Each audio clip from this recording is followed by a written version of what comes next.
door that opens inward tonight. I invite you to try something entirely counterintuitive. If you want quiet, let the noise be. It sounds absurd.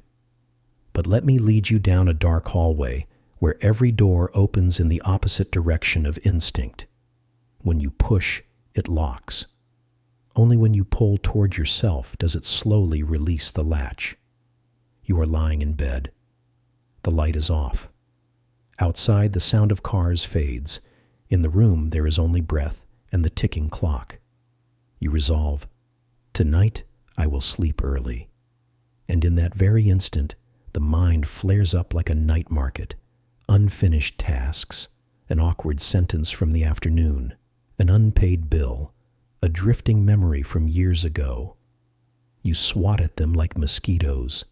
The more you swat, the more they gather. The more you command, be quiet, the louder the mind becomes. You try turning over, you try counting sheep, you try holding your breath, you try white noise. Nothing works. Now for the experiment. I speak softly, as if standing beside your bed. Stop pushing. Pull the door towards yourself. Invite them in. Name each guest one by one. Hello, worry about work. Hello, clumsy words. Hello, last month's bill. Hello, old memory. Imagine you are laying out a long table. Each thought is a chair. You invite them to sit, pour water, and nod like a cordial host. No interrogation, no eviction. Only recognition. Then you note, I see you. That is enough. You may protest. But if I do that, will they not cling to me? Here is the paradox. Psychology has a curious finding. The more you try not to think about the pink elephant, the clearer it becomes. The brain is like a child. The more it is forbidden, the more it is curious. Forbidding thought is thinking in order to forbid. In that way, we keep feeding what we want to silence. So opening the door is not surrender. It is how you unplug the hidden current that powers the noise. Try a short, very slow breathing cycle. Inhale for 4 counts. Silently say, aware. Hold for 1 count. Silently say, welcome. Exhale for 6 counts. Silently say, release. Repeat 3 times. Each round, let one guest leave the chair. Not because you send them away, simply because, with nothing left to resist, they grow bored and go. Consider another everyday example. You have a presentation tomorrow morning. You fear that you will stumble. You keep telling yourself, do not shake, do not shake, do not shake. Your heart hears the word shake so often that it runs faster. But if tonight you open a page and write, I may stumble at minute 3, and I will smile and ask to restate. I may forget the example, and I will look at my notes. The moment you legitimize the worst case, your pulse slows. Collapse is no longer a nameless abyss. It becomes a slope with steps. Or in love, the more you fear being abandoned, the more you try to control. Messages come more often. Your voice tightens. The tighter you grip, the slicker the hand. But if you quietly accept, in love, I may be rejected. If that happens, I am still myself. Strangely, your grip eases, and that lightness makes the relationship easier to breathe. Back to the bed. Invite the biggest guest of all, the fear of not sleeping. He is the loudest one, usually blocking the doorway and startling the others. Offer him the seat of honor. Tonight, I may toss and turn. I do not have to force myself to sleep. I only need to lie still and rest. If sleep comes, good. If not, I am still recovering in quiet. When you stop commanding sleep, the body regains its autopilot. Sleep hates being managed, but loves being welcomed. Do you hear a tiny click? As if somewhere in the chest, a latch has released. There are no fireworks, no drums, only a silent stronghold changing hands from control to witness. We are not praising resignation. We are practicing mindfulness, to look straight without labeling, to touch without trapping, to acknowledge without extending. A cloud is just a cloud. You do not need to chase it away to see the sky. You only need to look up long enough. And if right now a sudden thought bursts forth, how do I know this will not make me lazy? Invite it to sit. We will answer it later. For what you are about to discover is a deeper paradox. Letting go is not falling. Letting go is putting down. Before we close this section, remember 3 short lines, like 3 keys for every reverse swing door. I allow what is here to be here. I name without judging. I release what I do not need to hold. Tonight, you are not wrestling with the mind. You are changing the rules. And when the rules change, the game changes. At the start of the next section, we will step into the next room, where stillness is no longer a prize at the end, but the ground under every step. There you will see why welcoming is the strongest way of letting go. When stillness arises from welcoming, imagine you are entering a wide room with white walls, no furniture, only a single chair in the middle. You sit down. Around you are countless small doors, each one a stream of thought. Usually you try to bolt them tight to keep the silence. Yet strangely, those doors rattle and creak. The more you bar them, the harder they shake. Tonight, try something different. Unlock each door unhurriedly. The first door swings open, and worry about the future walks in. It looks like a figure in a gray cloak, eyes restless. You nod and smile, gesture to the chair.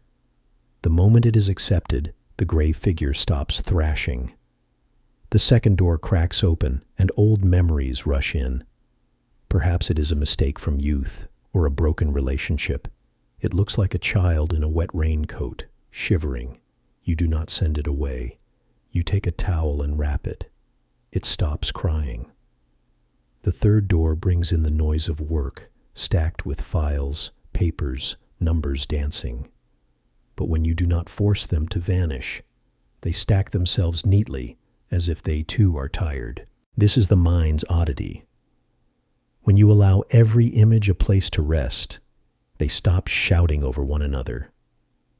Like a group of rowdy children, once you stop chasing them out, they sit and build blocks.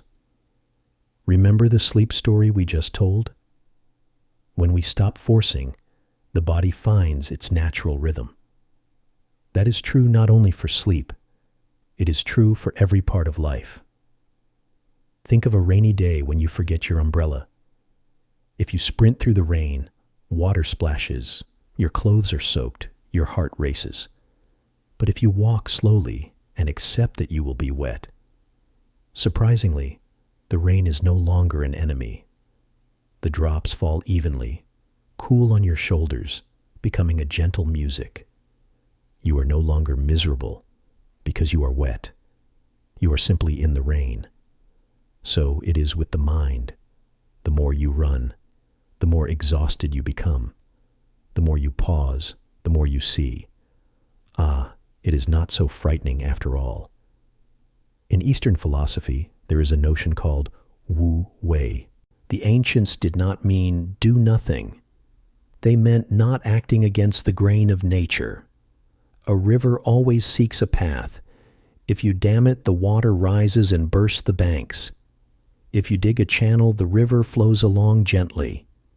Your mind is also a river. Build a rigid dam and you will flood. Let it pass and it will go downstream. Here is the paradox.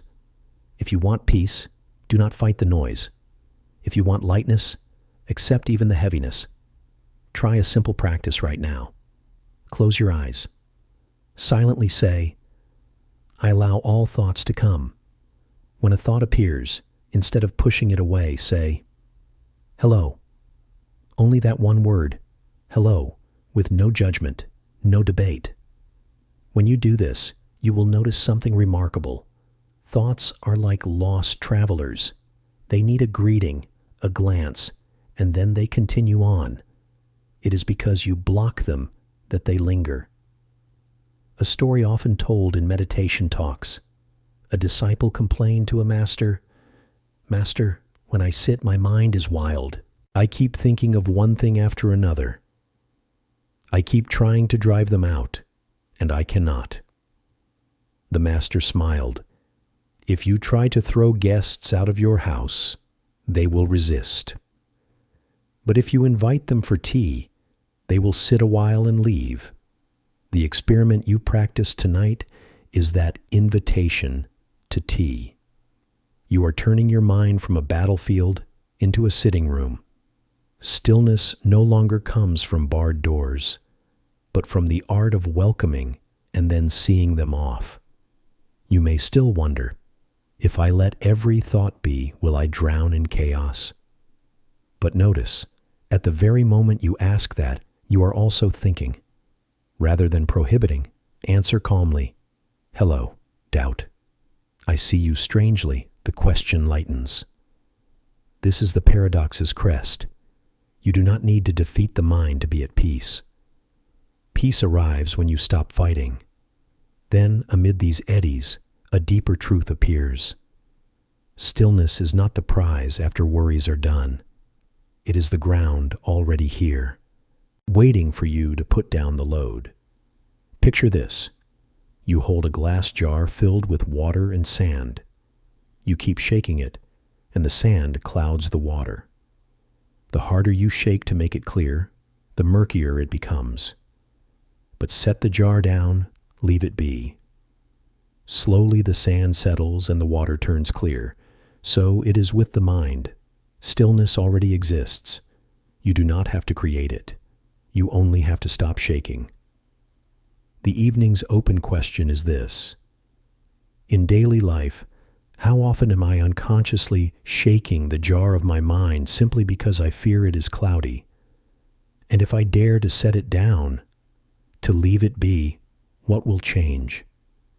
Keep that question with you as you close your eyes.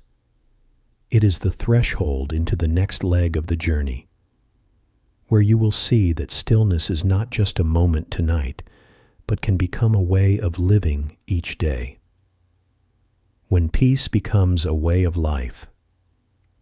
Perhaps you have begun to feel that after opening the doors for thoughts to enter, the room of the mind is no longer as cramped, yet a deeper question still echoes. Is this stillness only temporary, or can it become part of everyday life?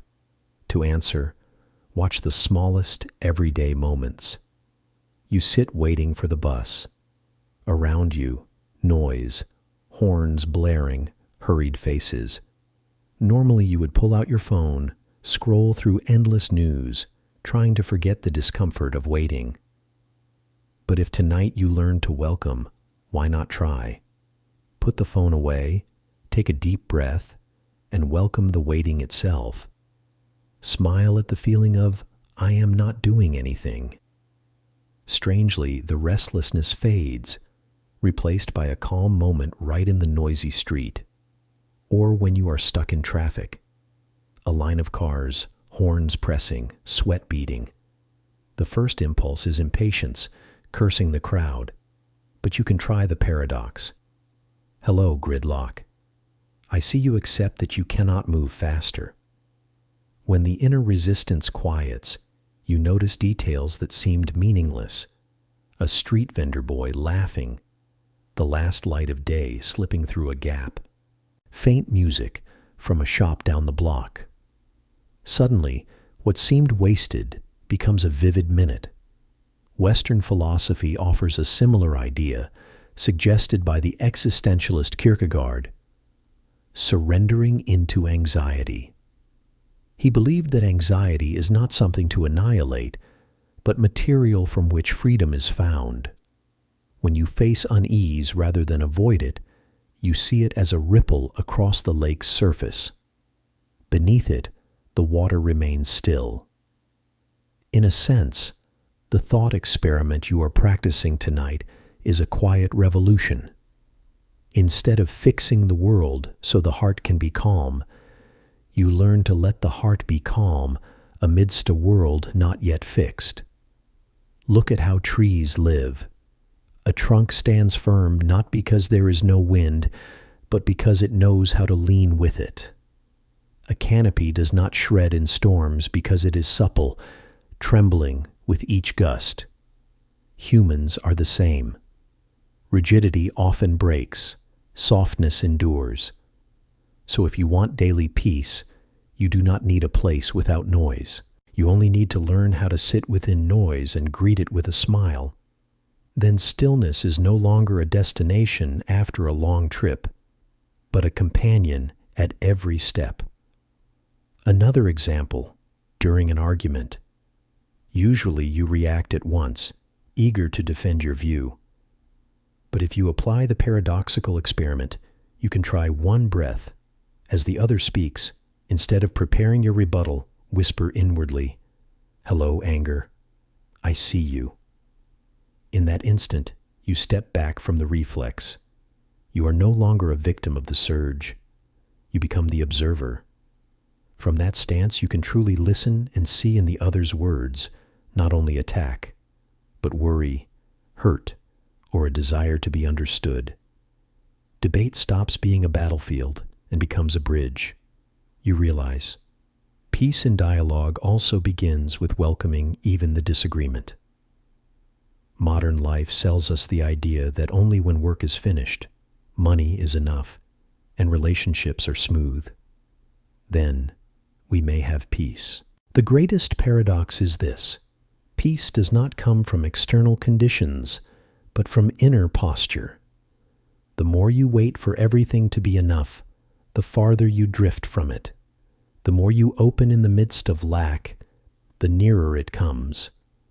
Recall the glass jar with water and sand. Each day we unconsciously shake the jar, striving for more, trying to control, trying to prove. When you set the jar down, the sand settles, the water clears. That is how peace becomes a steady way of life, not the result of doing more, but the result of doing less. So the question to carry forward is, how many times a day do I shake the jar of my mind for fear it is cloudy? And if today I try setting it down just once, what new thing might I see? In the next section, we will go deeper into another layer of paradox. The harder you try to master yourself, the more you get bound. But when you learn to let go, you discover true freedom. Below is the full English translation, preserving your headings, cadence, and read aloud flow. I keep the tone natural and avoid contractions, as before. The paradox of pain and healing. There is a hard truth to accept. The more we try to avoid pain, the longer we prolong it. Meanwhile, when we dare to pass through it, dare to open and receive it, the pain dissolves faster than we imagine. This is the deep paradox of healing. Recall a time you scraped your hand. The first reaction is to hide the wound, not to look, not to touch. But a wound kept covered and unwashed can become infected and linger. In contrast, if you dare to look straight at it, rinse it with water, accept the sting and burn, a short while later, the skin begins to regenerate.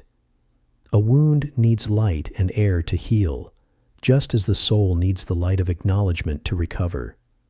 In psychology, this is called emotional suppression. When you suppress, the emotion does not disappear. It slips down into the unconscious, smoldering like embers beneath ash. One day, a small breeze, a careless remark, an old memory fans the flame again. You become overly angry, inexplicably sad, or caught in uncontrollable anxiety. To suppress pain is like caging a wild animal in a dark pen. It will howl, claw, and search for escape. But if you dare to open the door and look at it directly, you may see. That animal is not an enemy, but a part of you seeking to be heard. A story often told in therapy goes like this. A woman loses a loved one, but never allows herself to cry. She says, "If I cry, I am afraid I will collapse and never stand again." So she holds back tears for months. That very act leads her into depression. Her body weakens. Only when she lets herself sob once, allowing the pain to rise like a wave and then slowly recede, does she feel lighter and truly begin the healing journey. In many cultures, tears are not signs of weakness, but a path of cleansing. The more freely they flow, the more the heart opens. Eastern philosophy offers a beautiful image. The lotus grows from mud. The lotus does not avoid mud, it needs the mud. Likewise, inner growth often sprouts from suffering. One who has known loss truly understands the value of presence. One who has fallen to the bottom of despair learns how to lift others up. Here lies the paradox. We despise suffering, yet suffering nourishes compassion, understanding, and resilient strength. You can try a small experiment right now. Close your eyes.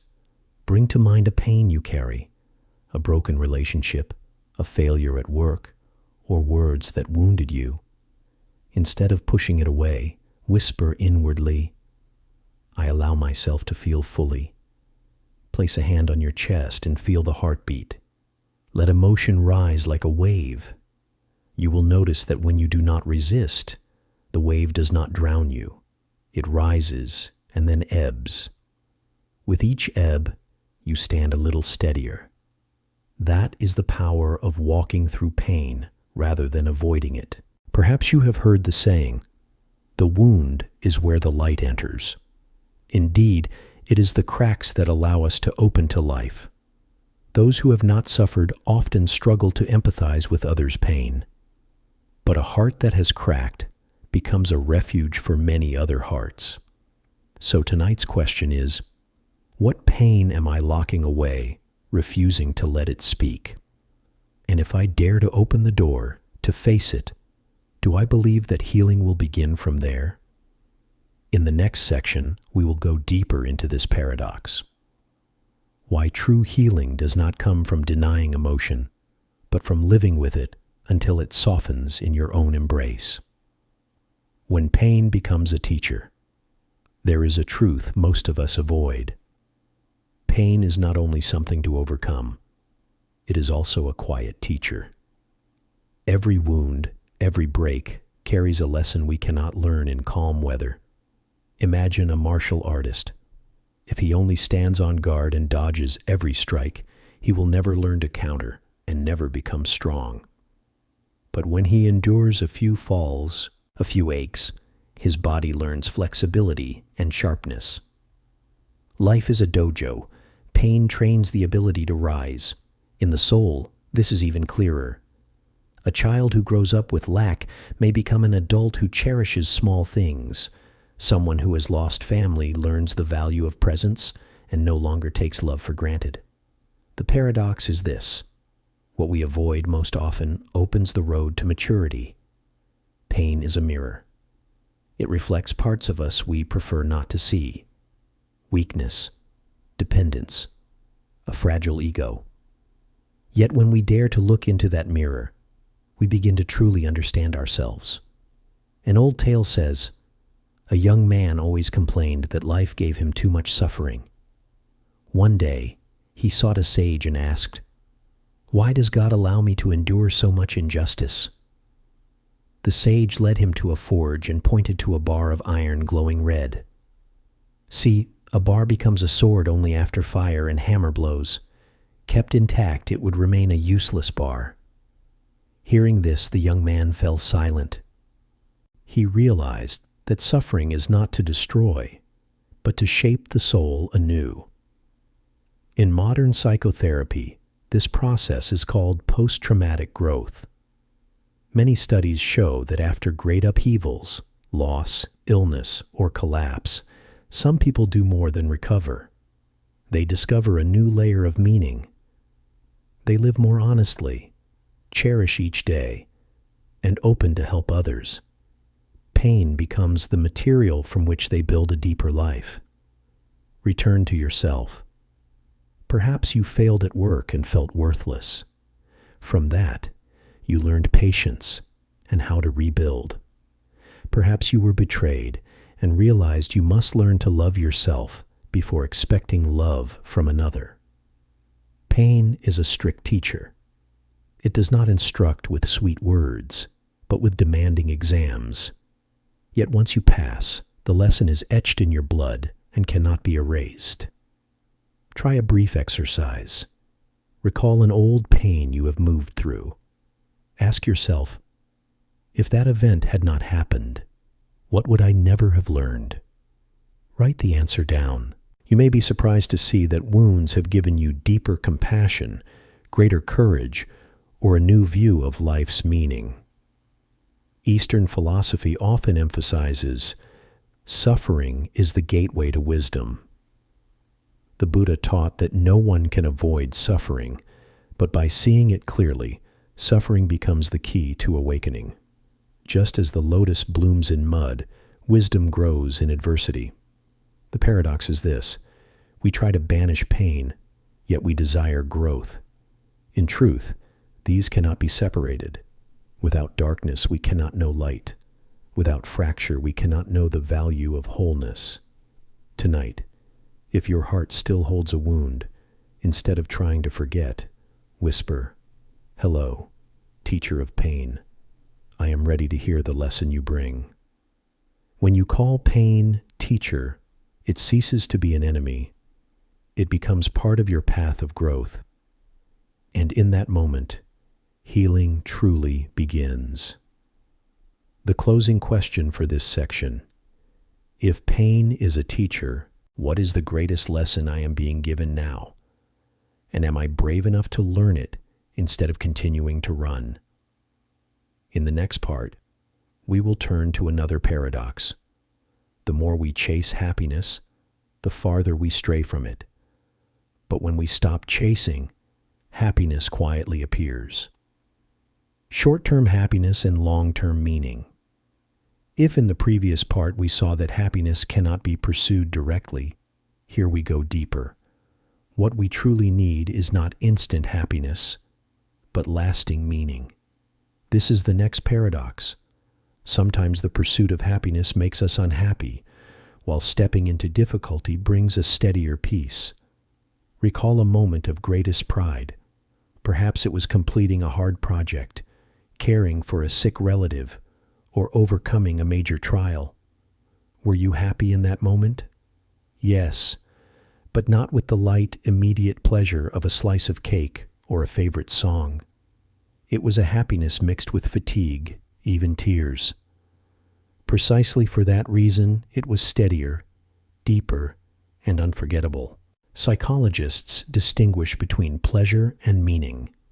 Pleasure is like a wave, arriving and departing. Meaning is like an underground aquifer, quietly nourishing the soul through many seasons. A person who chases only pleasure, parties, shopping, entertainment, may see a colorful life. Yet at night an emptiness remains, because they do not feel linked to something larger. Meanwhile, a mother staying up with her child, a surgeon standing hours in the OR, a teacher patiently guiding a struggling student, though tired, carry in their hearts a steady light. This life has meaning. Here the paradox appears. To gain long-term happiness, you sometimes must forgo short-term happiness. The mother gives up sleep to nourish a child. The artist leaves comfort to create. The teacher refuses ease in order to sow seeds of knowledge. At first glance, they lose out. Yet that very devotion grants a fulfillment no instant thrill can match. Viktor Frankl, a survivor of the Nazi camps, wrote, "What man needs is not a tensionless state, but rather the striving and struggling for a worthwhile goal." He saw that prisoners could keep their spirit if they found meaning. hoping to see family again, or to finish a book not yet written. Meaning, not pleasure, holds us upright in suffering. Imagine two choices for tonight. If you watch a light movie, you may laugh for a moment. If you write a page in your journal about what you truly learned today, you may feel a bit tired, yet you plant a seed so that later you can say, I have lived with meaning. Both choices offer happiness. One is a flash of lightning, the other is a lantern glowing along the road. Modern life pulls us into optimizing happiness. Better food, better trips, more connections. Yet often the more important question is, does this hold meaning for me? For it is meaning that carries you through stormy days. Try a simple practice. Choose a routine activity. Cooking, commuting, cleaning. Ask, what larger meaning does this serve? Cooking is not only to fill the stomach, but to nourish the family. Working is not only to earn, but to contribute and create value. Cleaning is not only for tidiness, but to hold a peaceful space. When you find meaning, an ordinary act becomes a source of calm. So tonight's question, how many short pleasures am I chasing while neglecting long meaning? And when I look back one day, what will make me proud that I truly lived? In the next section, we will turn to another paradox. The harder we try to control time, the less we feel we have. But when we loosen our grip, time opens more generously than we expect. The paradox of time and control. There is a complaint nearly all of us have voiced. Why do I never have enough time? We buy planners, download task apps, set alarms, and allocate each hour. Yet the more we try to control time, the faster it seems to slip by. And at day's end, the dominant feeling remains. I did not do enough. This is time's paradox. The more tightly we hold, the quicker it runs through our hands. Recall a hurried day. You set a long to-do list. Each time you check off one item, without a breath your eyes jump to the next. The day passes like a high-speed train. By evening, you barely remember where you ate lunch or whom you truly spoke with. You did much, yet the sense of lack remains. Conversely, there are days when you do nothing grand. Just tea, a few pages of a book, a slow walk. Time suddenly feels abundant. An hour stretches like an entire morning. You do not manage time, but you fully inhabit it. Psychology names a reverse clock effect. When you constantly watch the clock, time shrinks.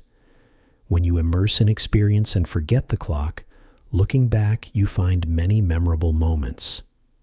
Objective time does not change. What changes is the quality of your presence. Marcus Aurelius wrote in Meditations, "People are not given a short life, but they waste much of it." His meaning, we do not lack time, we lack attention. When we cram and rush, we break hours into scattered fragments. When we attend, a single minute can become a small eternity. Consider 10 minutes beside a loved one. If you put down the phone and truly listen, truly meet their eyes, those 10 minutes can be worth more than a day of half presence. Or a simple meal. Eat while scrolling, and it passes like a duty, its taste forgotten. Sit down, take each bite, feel the flavor, notice the smile beside you, and the meal becomes a memory. Not length, but full presence, makes fullness. Time's paradox is this. The tighter you squeeze, the faster it flees. The more you soften, the more it opens. Like a handful of sand, the tighter the fist, the more it slips through. Open the hand and it rests. Time is the same. The only way to hold is to stop trying to hold. Try a small experiment now. Put the clock aside. Close your eyes for 1 minute and attend only to the breath. Do not count seconds. Do not regulate rhythm. Simply observe. When you open your eyes, that minute will feel unlike most minutes, longer, deeper, whole. You did not create new time. You created inner space for time to unfold. Tonight's question: if I stop managing time as scarce property and begin to be present in each moment, how will my tomorrow change? In the next section, we will extend this paradox. The way we race toward the future and brood over the past makes us lose the present, while the present is the only place where time truly exists. The arrow of time and the paradox of the present. There is a paradox that exhausts us. We live as if the past can be changed and the future can be seized, while we neglect the present, the only place where time truly exists. Think of an evening in bed. Instead of relaxing, your mind replays old mistakes, words already spoken, chances already missed, wounds not healed. You are like a driver staring only into the rearview mirror. The road ahead blurs, yet you keep punishing yourself with scenes already gone. Then you swing to tomorrow and grow tense again. So much unfinished, so many risks to come. You drive with eyes fixed on a far horizon, fearing curves not yet reached. The result: your body is in the present, but your mind is trapped in the past or drifting into the future. Philosophy calls this the paradox of the arrow of time. The arrow flies one way, from past to present, onward to future. Yet we try to do the opposite, return to fix the past, or rush to possess the future. Both are impossible. The more we struggle, the more we lose the only point the arrow truly pierces: this moment. A very ordinary example: at a meal, rather than savor the taste, you brood over a quarrel or worry about tomorrow's meeting. The meal ends, and you did not experience it. You ate in past and future, but not in the present. Or a familiar walk, headphones on, eyes on the phone, mind on a deadline. When you reach home, you cannot recall the flowers on the street or today's wind. You walked, but you were not present for your steps. The Buddha taught, the past is gone, the future has not arrived. Only the present moment is where life occurs. Simple to say, but to live it is a revolution. The mind is addicted to roaming. It fears the emptiness of now, so it fills with recall and projection. Yet here lies the paradox. When you accept the emptiness of the present, you discover it is not empty at all, but brimming with life. Here is the full English translation, preserving your headings, rhythm, and read-aloud flow, without contractions and with your original bulleting. Try a small experiment. Sit still and place your feet on the floor. Instead of thinking about yesterday or tomorrow, attend only to the sensation of your feet touching the ground. Cold, warm, hard, soft. Whisper, right now, I am here. In just a few seconds, you will sense one thing. Time stops running. Not because the hands of the clock have halted, but because you are no longer swept up in the illusion of past future. You are at the very point of the arrow of time, and there you have everything. There is a famous Zen story. A disciple asked the master, "What is the secret of peace?" The master replied, "When walking, know you are walking. When eating, know you are eating. When sleeping, know you are sleeping."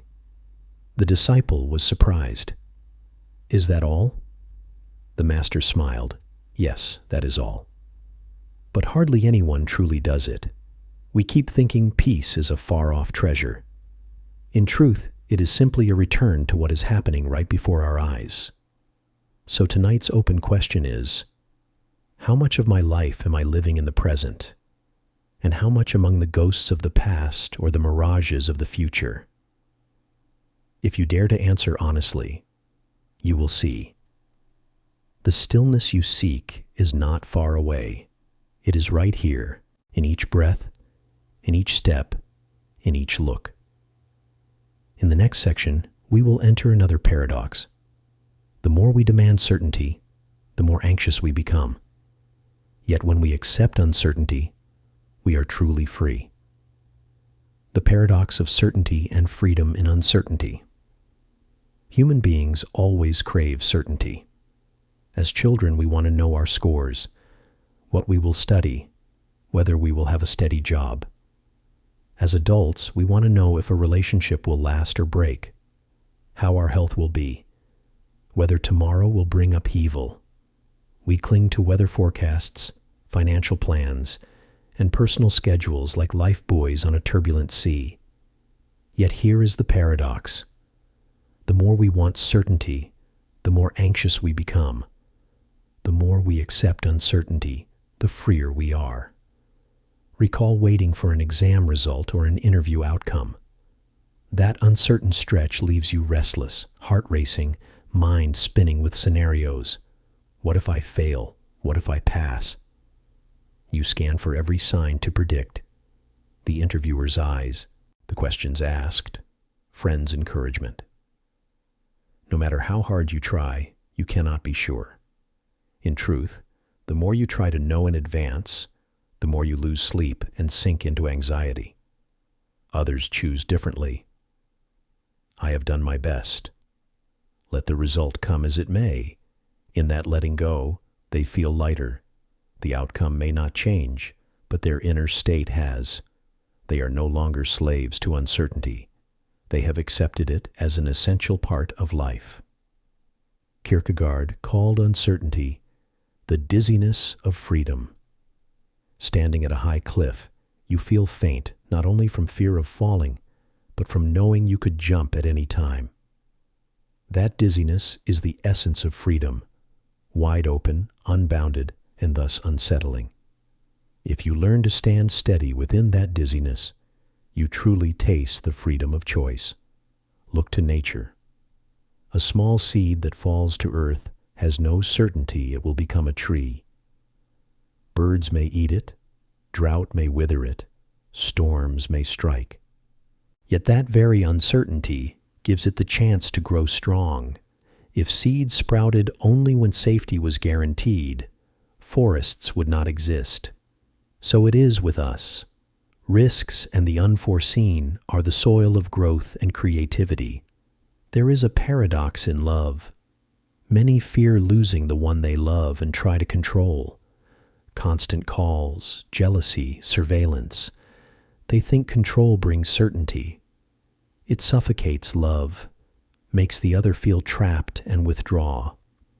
When we accept that love is fragile and nothing is guaranteed forever, we begin to cherish each moment and love with freedom rather than fear. Another example. Many pick safe jobs rather than pursue a dream because they fear uncertainty. They keep a stable path, but not a happy one. The price of certainty is confinement. Others step into the unknown. They accept the possibility of failure and open the possibility of brilliant success. In that uncertain field, creativity and meaning sprout. Try a thought experiment now. Think of a future situation that worries you because it is uncertain. Write 2 scenarios, best case and worst case. Look at both and whisper, either could happen. I will meet whichever comes with my full presence. You will notice the worry does not vanish, but loses its grip. You have stopped struggling to control the uncontrollable. The paradox is this: uncertainty is life's very nature. To remove it, you would have to remove life. When you accept it, you open to freedom. Freedom to create, to love, to venture, to live fully with what arrives. So tonight's question is, if I stop chasing certainty and learn to stand steady within uncertainty, will I discover a freedom I never expected? In the next part, we will go deeper.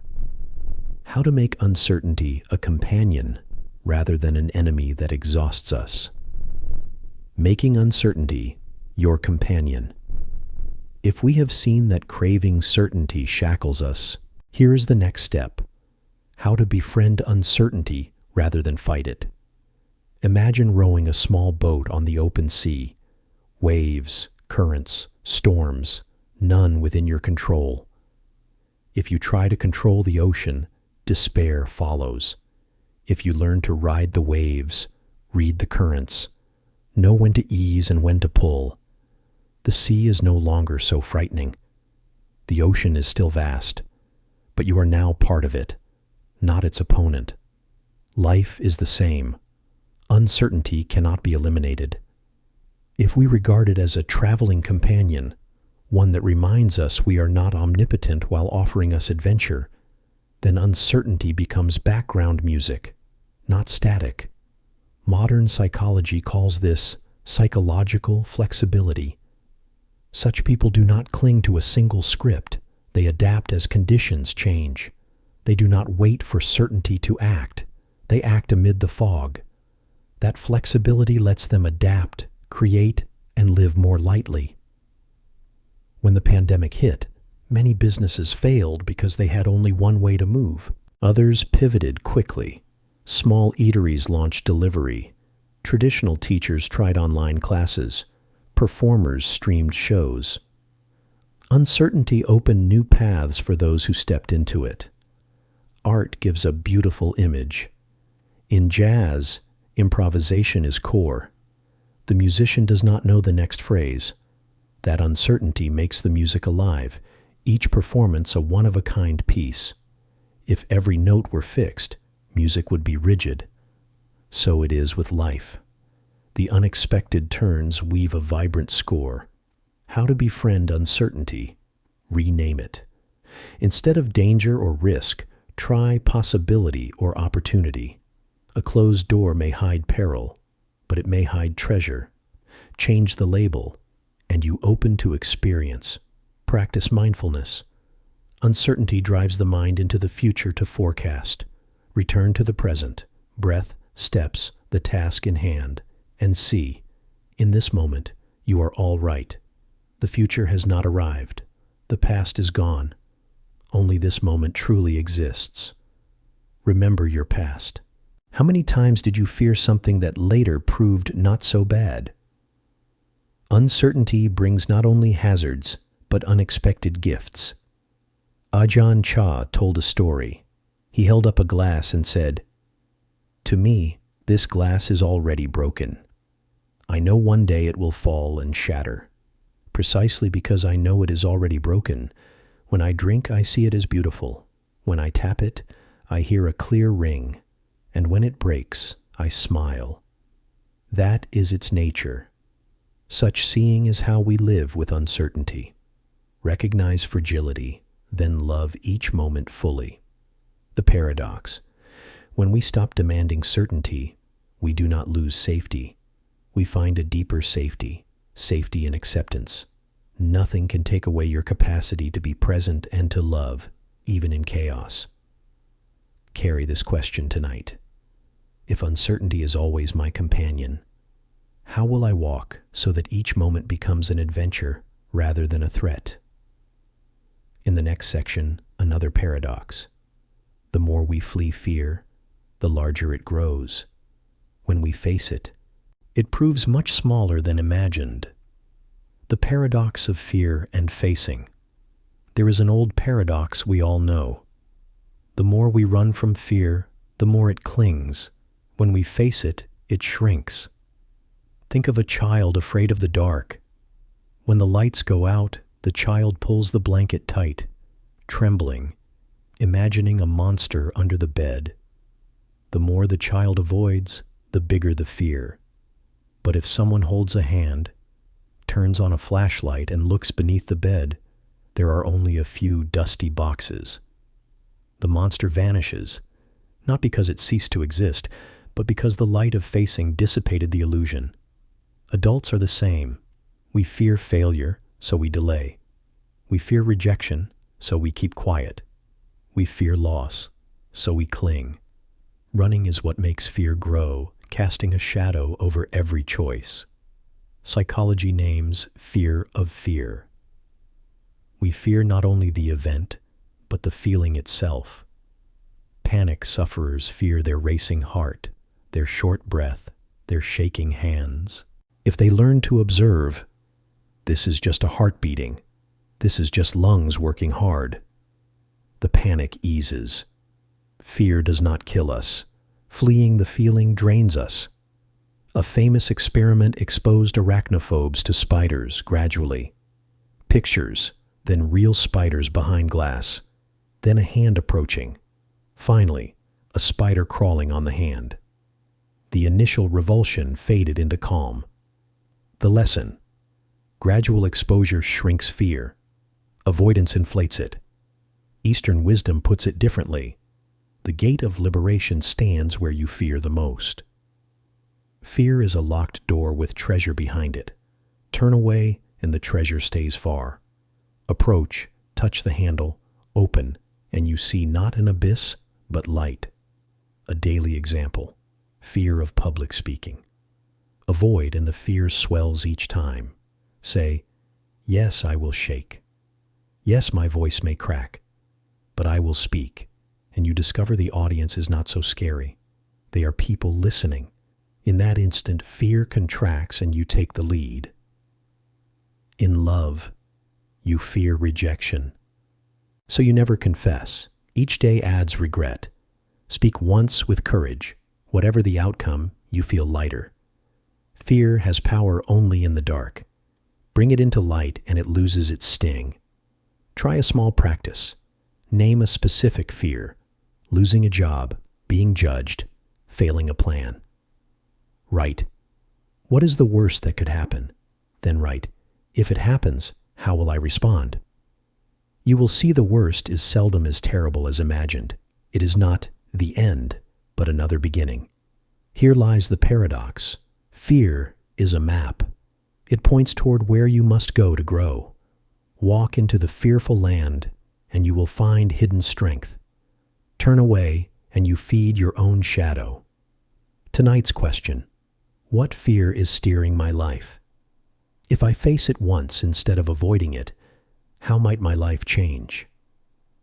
In the next part, we will widen the paradox: why fear, when accepted, can become fuel for courage rather than a shackle. When fear becomes strength. We have seen that facing fear makes it smaller. There is a deeper layer. When accepted, fear can become the very force that lets us live bravely. Imagine a warrior entering battle. If he says he is not afraid, he is lying. If he carries fear in his heart as a reminder of life's fragility, as a spur to focus and sharpen, fear becomes strength. Courage is not the absence of fear. It is action even while trembling.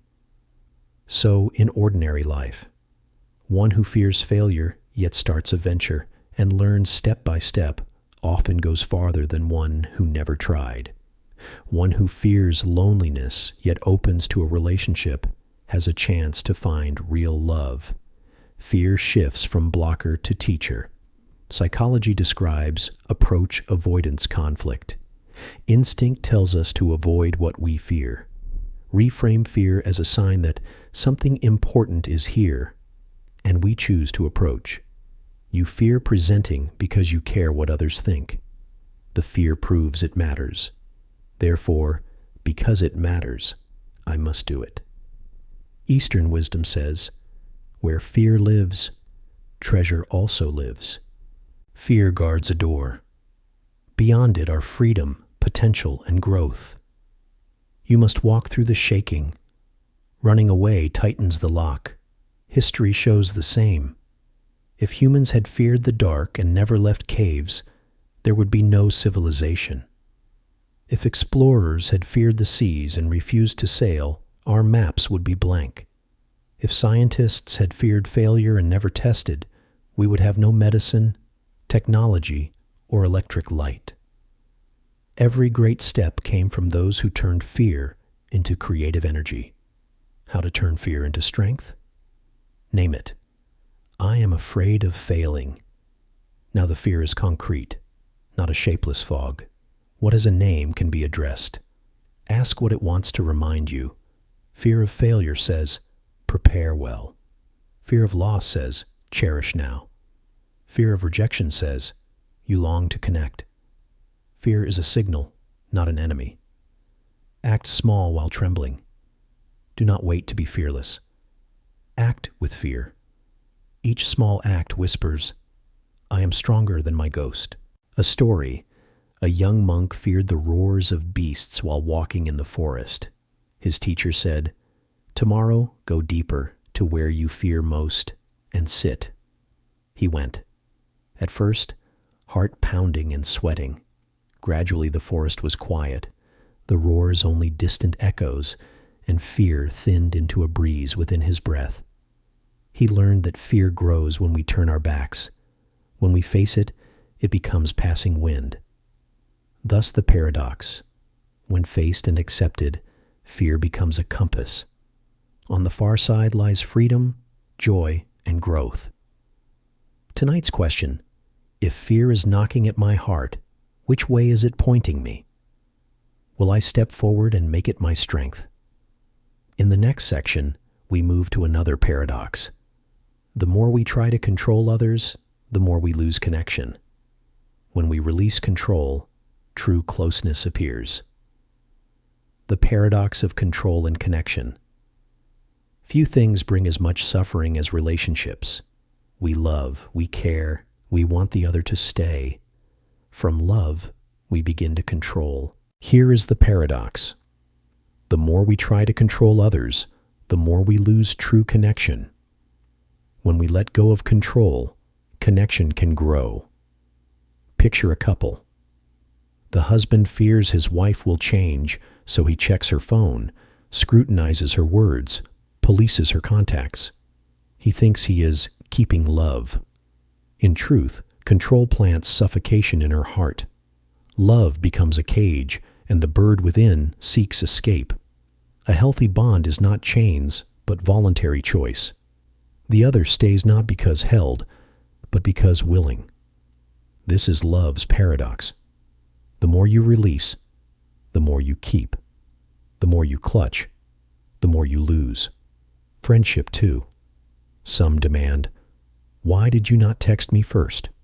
Why did you not tell me you were busy? The more demands and blame, the more cracks. True friendship rests on trust and freedom. Each has a sky of one's own, and when you meet again, closeness remains. Psychology names this the paradox of attachment. People attach most deeply when they feel free. A child runs out to explore because the mother sits smiling, not binding. Adults are the same. When they know they are not coerced, they dare to open and to offer what is true. A parable. One person caught a beautiful butterfly. Afraid it would fly away, he closed his fist. When he opened it, the butterfly had died. Another also caught a butterfly, but let it rest on his finger. It stayed a while, then flew, then returned. Not imprisoned, it felt safe in freedom. Love, friendship, any bond is like that butterfly. Hold by force, and you kill it. Hold by trust, and it returns. Look into yourself. How many times have you wanted loved ones to act your way, and both of you ended up exhausted? How many times have you forced yourself to please others and lost yourself? Control does not create connection. It breeds silent distance. When you release the urge to control, something remarkable happens. The other feels respected and trusted, and bonds deepen. True connection does not come from possession, but from sincere presence. Try a small experiment. Think of a relationship under strain. Ask, what am I trying to control in the other? Write the answer, then whisper, I do not need to control. I only need to be present. You will feel lighter. Often that softening is what warms the relationship again. Here is the faithful English translation, preserving your headings, cadence, and list formatting without contractions. The paradox is this: connection arises only in a space of freedom. Like a flame, it needs air in order to burn. If you seal it off with fear and control, the flame will go out. But if you widen your trust, the flame will burn bright and give long, warm heat. Tonight's open question: in the most important relationship of my life, am I gripping tight, or am I allowing the other to be free? And if I try letting go a little, might our bond become more enduring? In the next section, we will enter another paradox. The more we try to change others, the more we fail. Yet when we change ourselves, the world around us changes too. When you change yourself, the world changes too. If in the previous part we saw that trying to control others only breaks attachment, here we delve into a deeper paradox. The more you try to change others, the more you fail. But when you change the way you show up, the world around you shifts. You may recall a familiar situation. You want a loved one to drop a bad habit: staying up late, smoking, anger. You advise, you scold, you even issue an ultimatum. If you keep this up, I cannot take it anymore. The more you push, the more they resist. They feel controlled and belittled, and even if they know you are right, they push back. In contrast, when you stop trying to fix others and start changing your own presence, the situation turns. Instead of blaming, you listen patiently.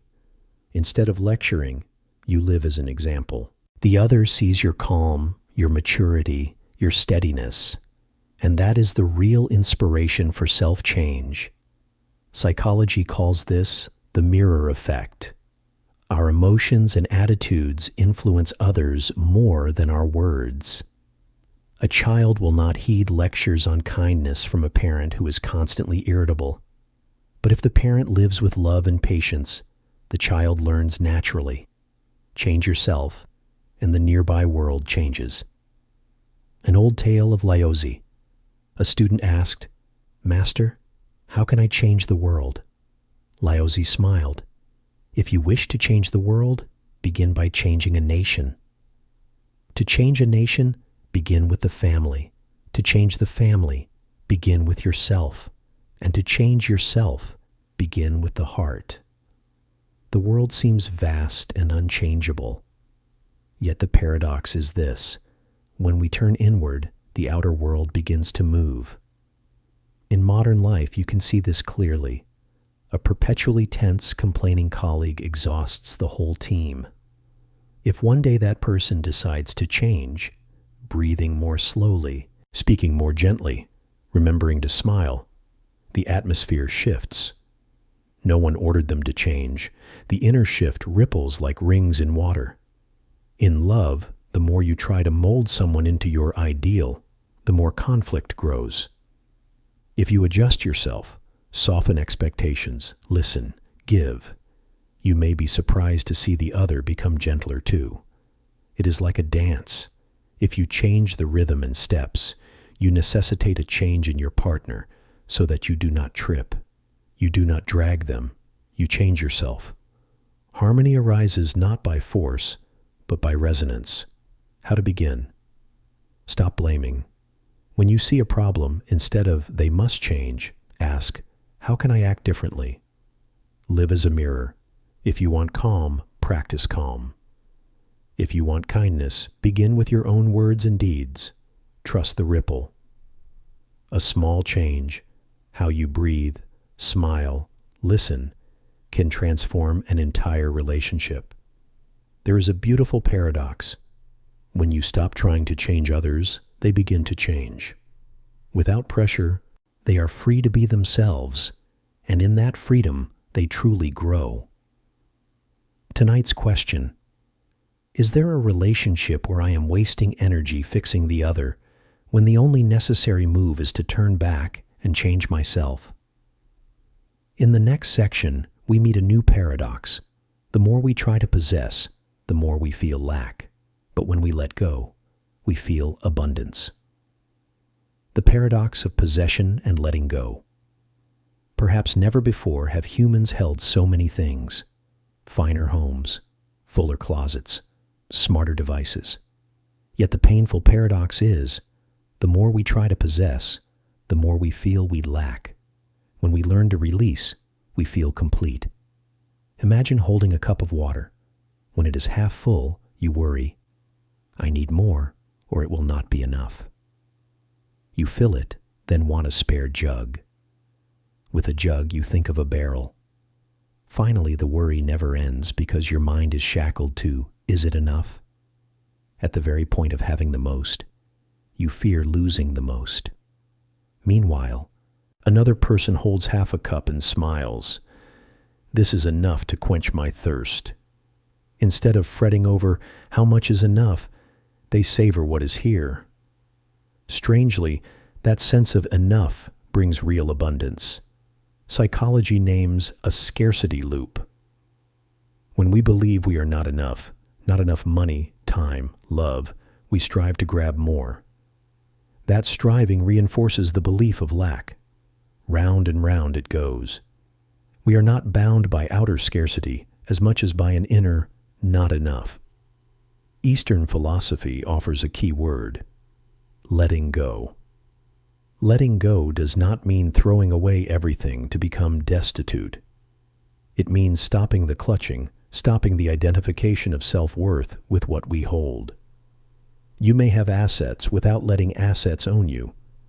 You may love someone without binding them with possession. A Zen story. A master walks by a river and sees a man clinging to a great rock, flailing and crying for help.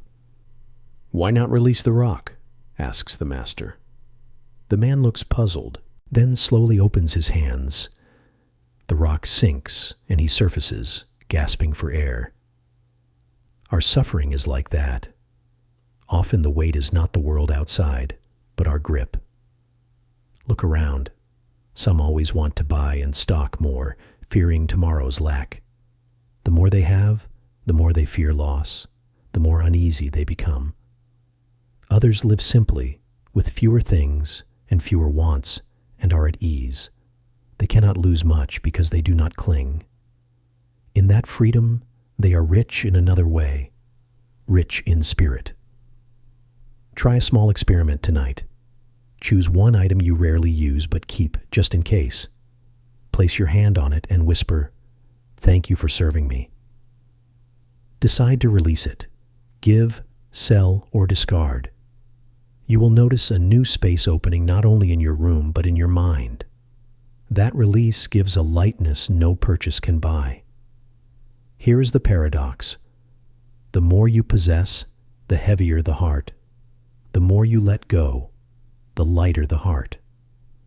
Your true wealth is not what you clutch, but the inner freedom to enjoy whatever is present. Tonight's open question: what am I gripping so tightly that it has become a burden rather than a joy? If I dare to let go, how free might I become? In the next part, we will go deeper. Why fullness does not come from accumulation, but from being fully present with what is. When enough comes, not from more, but from presence. If we have seen that having more does not equal sufficiency, here is the deeper layer. Fullness does not come from gathering more, but from being wholly present with what already is. Imagine a simple meal, a bowl of greens, a plate of braised fish, a warm bowl of rice. If you eat while hunched over your phone, mind wandering to work or comparing with lavish feasts online, the meal turns bland. Put the phone down, take a slow breath, taste the sweetness of the greens, the aroma of the fish, the warmth of the rice, and you realize nothing else is needed to feel life is full right now. Psychology calls this present satisfaction. It does not depend on the size of your assets or achievements, but on your capacity to savor the ordinary.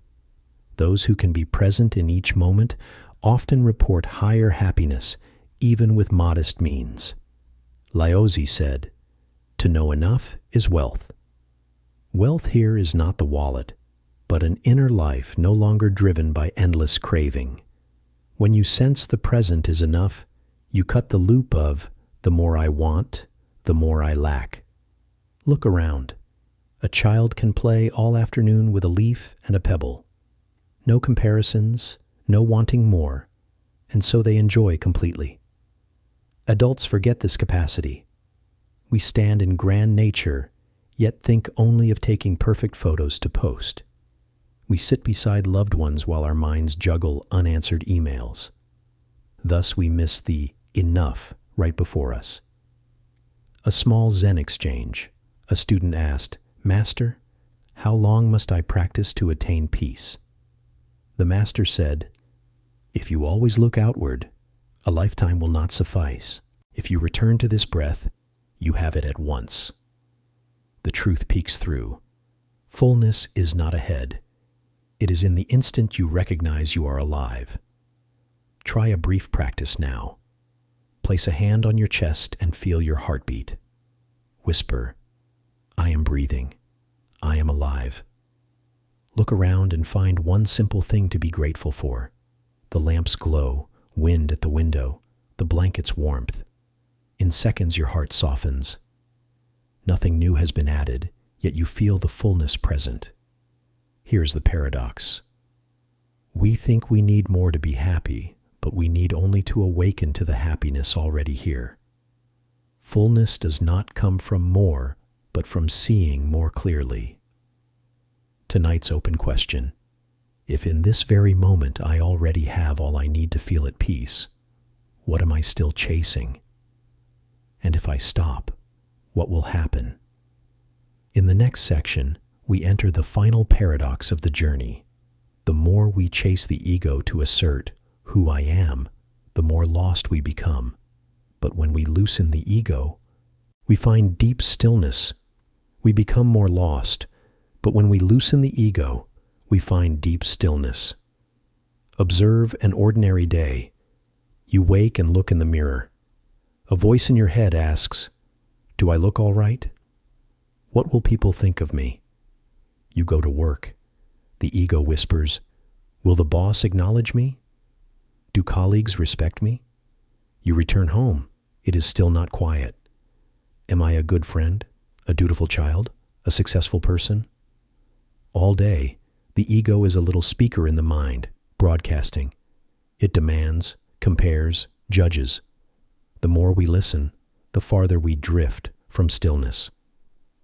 Psychology calls the ego the constructed self, a story we tell to define who we are. It is useful to a point. It helps us navigate society, communicate, work. But when we cling to the story, suffering begins. Any threat to the me, a criticism, a failure, a cold glance, makes us collapse. In Eastern philosophy, especially Buddhism, there is the idea of no self. This does not mean non-existence, but seeing that a fixed self is an illusion. You are not the labels society sticks on you. You are a continuous flow of experiences, feelings, thoughts, like a river changing each moment. Try to freeze the river into an ice block named me, and you will hurt. Recognize yourself as the flowing, and you find freedom. A close example. You once felt so angry you thought, "I am a hot-tempered person." But that anger was a passing state. Hours later, you may be gentle and empathetic. Which is the real me, anger or gentleness? The answer, neither. You are not a fixed sticker, but the awareness that notices the changes. In meditation, there is a practice called returning to the observer. When a thought arises, "I am a failure," you do not fuse with it. You say, "This is a thought." When a feeling swells, "I am sad," you do not drown in it. You say, "This is a feeling." Step by step, you move back and see. There is a part of you that never changes, not swept away. That is the deep stillness beyond the ego. The paradox is this: when you cling less to the I, you do not disappear. You appear more fully. When clouds dissolve, the sky does not vanish. It reveals itself.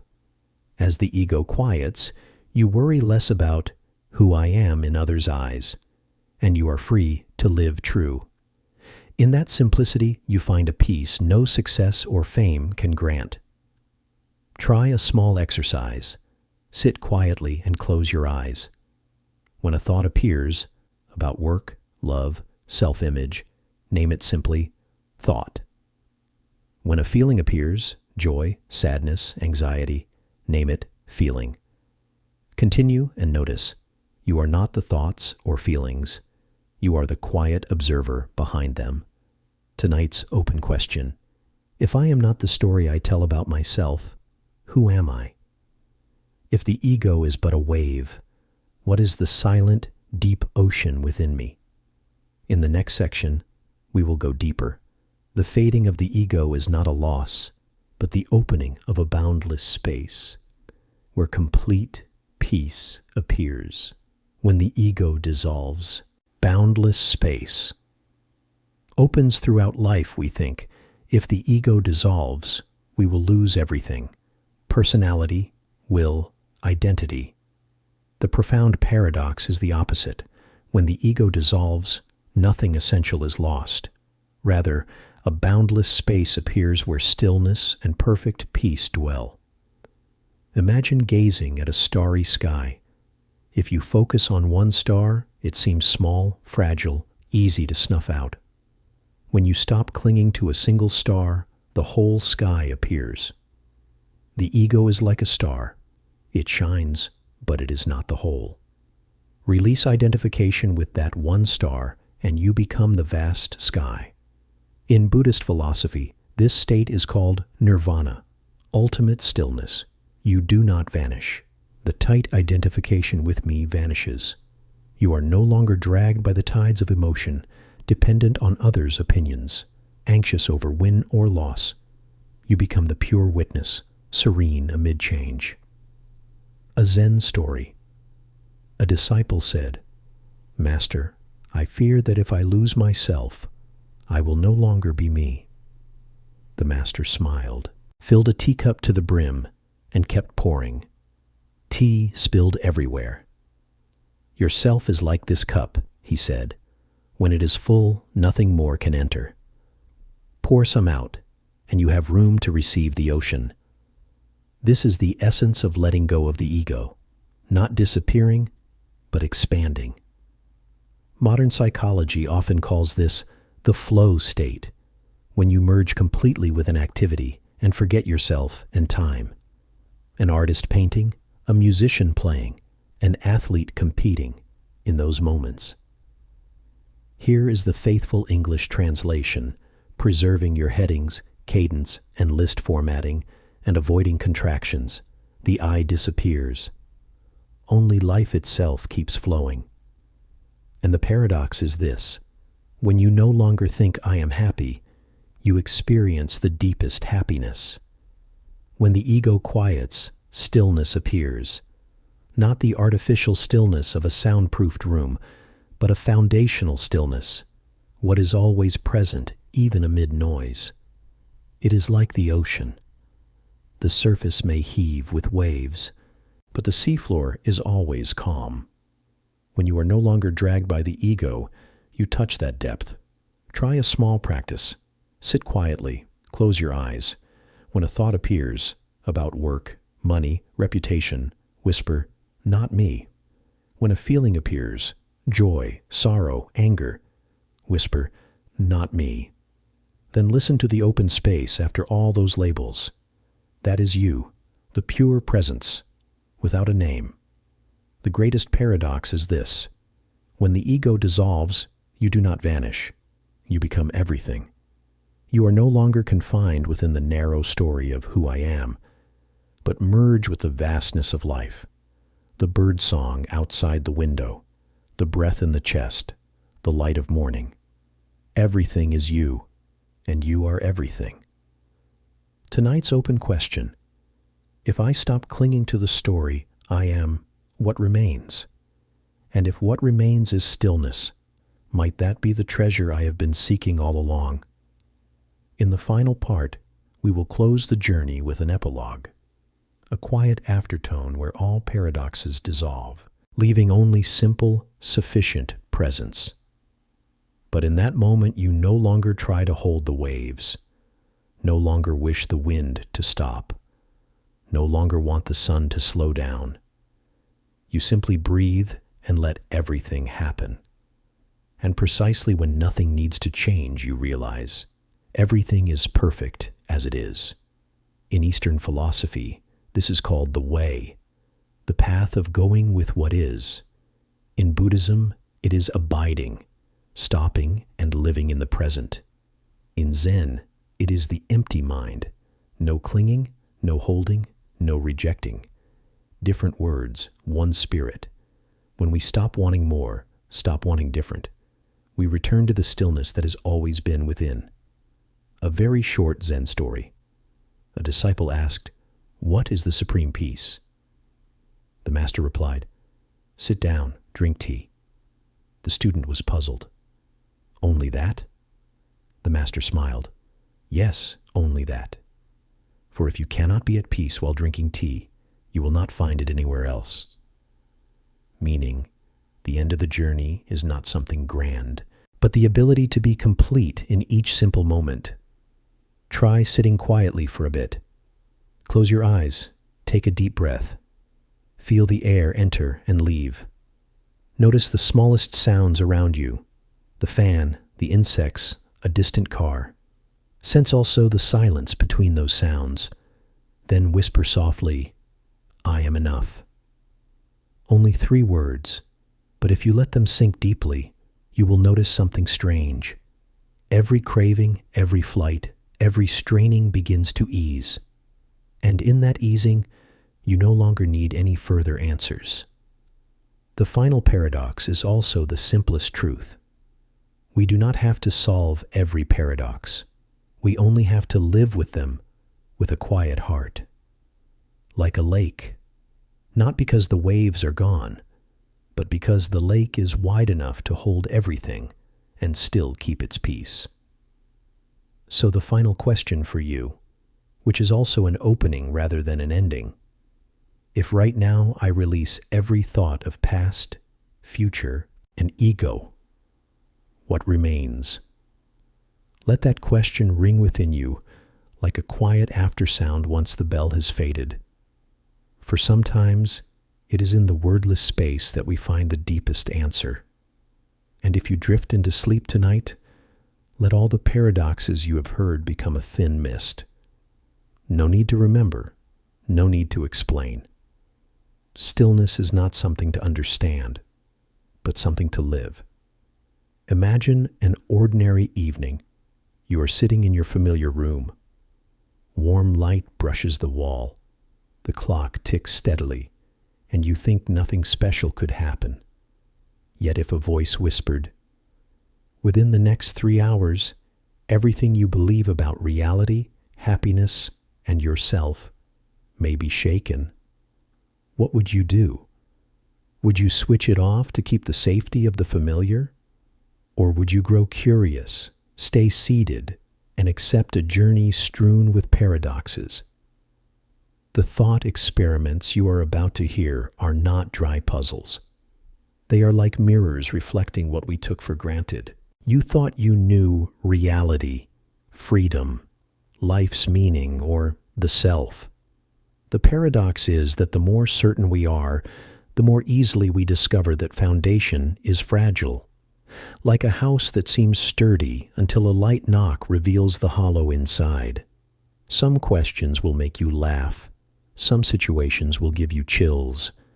Most will leave a small scratch in the mind, a restlessness, a urge to look deeper. Thought experiments do not change the external world, but they can change how you see it.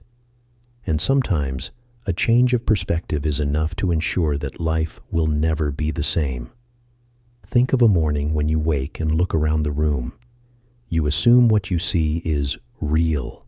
The table, the window frame, the birds outside. But how are you sure it is not a long dream?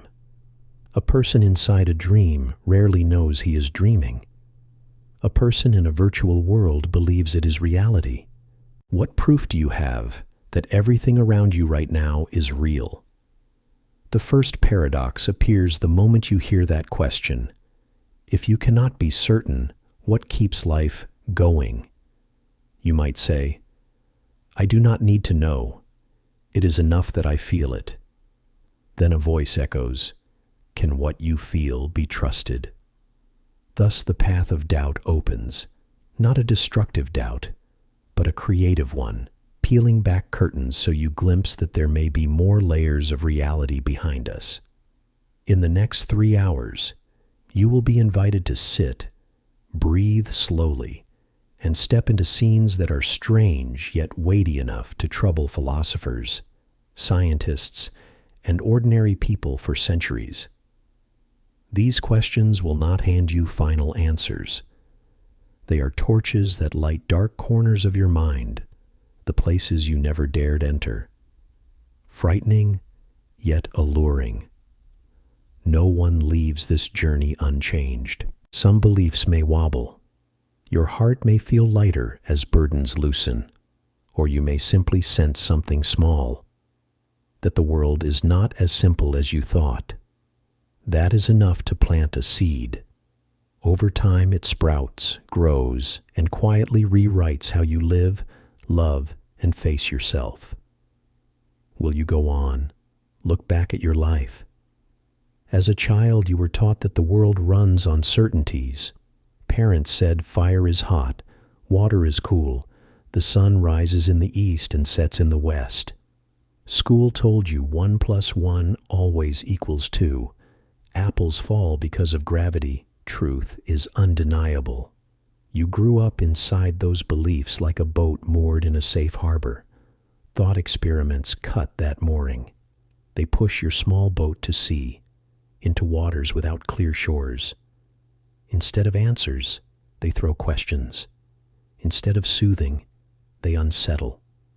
And that very unease opens the depth of understanding. If you have never doubted something, how could you truly know it? Consider something close at hand, your phone. You tap glass, images appear. A voice from thousands of kilometers away whispers at your ear.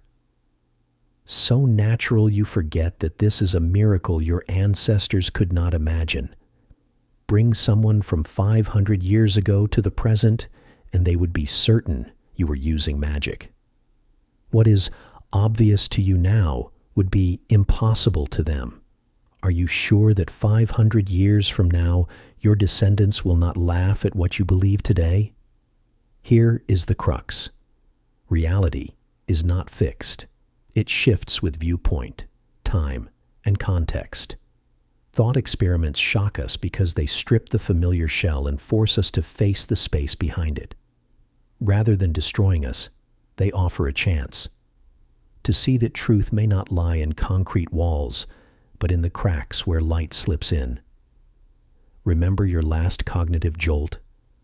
Realizing your parents are not all powerful. Discovering love is not always complete and forever. Or one ordinary afternoon when the sunset made you blurt, "Life is not as long as I thought." Those are natural thought experiments life hands you. They are not in books, yet they stamp your heart, and you are never the same. So as you enter the next 3 hours, know this is not a string of curiosities. It is a journey of reflection. Each paradox, each question, is a mirror that brings you closer to yourself. You will not sit as a mere audience. You will participate. Your mind is the laboratory, your emotions and memories the materials. You may worry, what if I change? What if I no longer trust what once held me? Change is always tinged with fear. The paradox is that only by accepting change are you freed.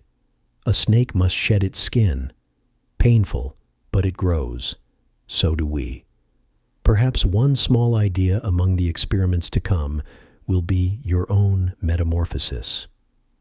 Take this as a last warning and a gentle invitation. In the next 3 hours, you will hear of boxes where freedom vanishes, of machines that grant endless pleasure but steal the real, of ships that swap every plank yet keep the same name, of games where cooperation is key yet selfishness persists, and of the deepest question, who am I?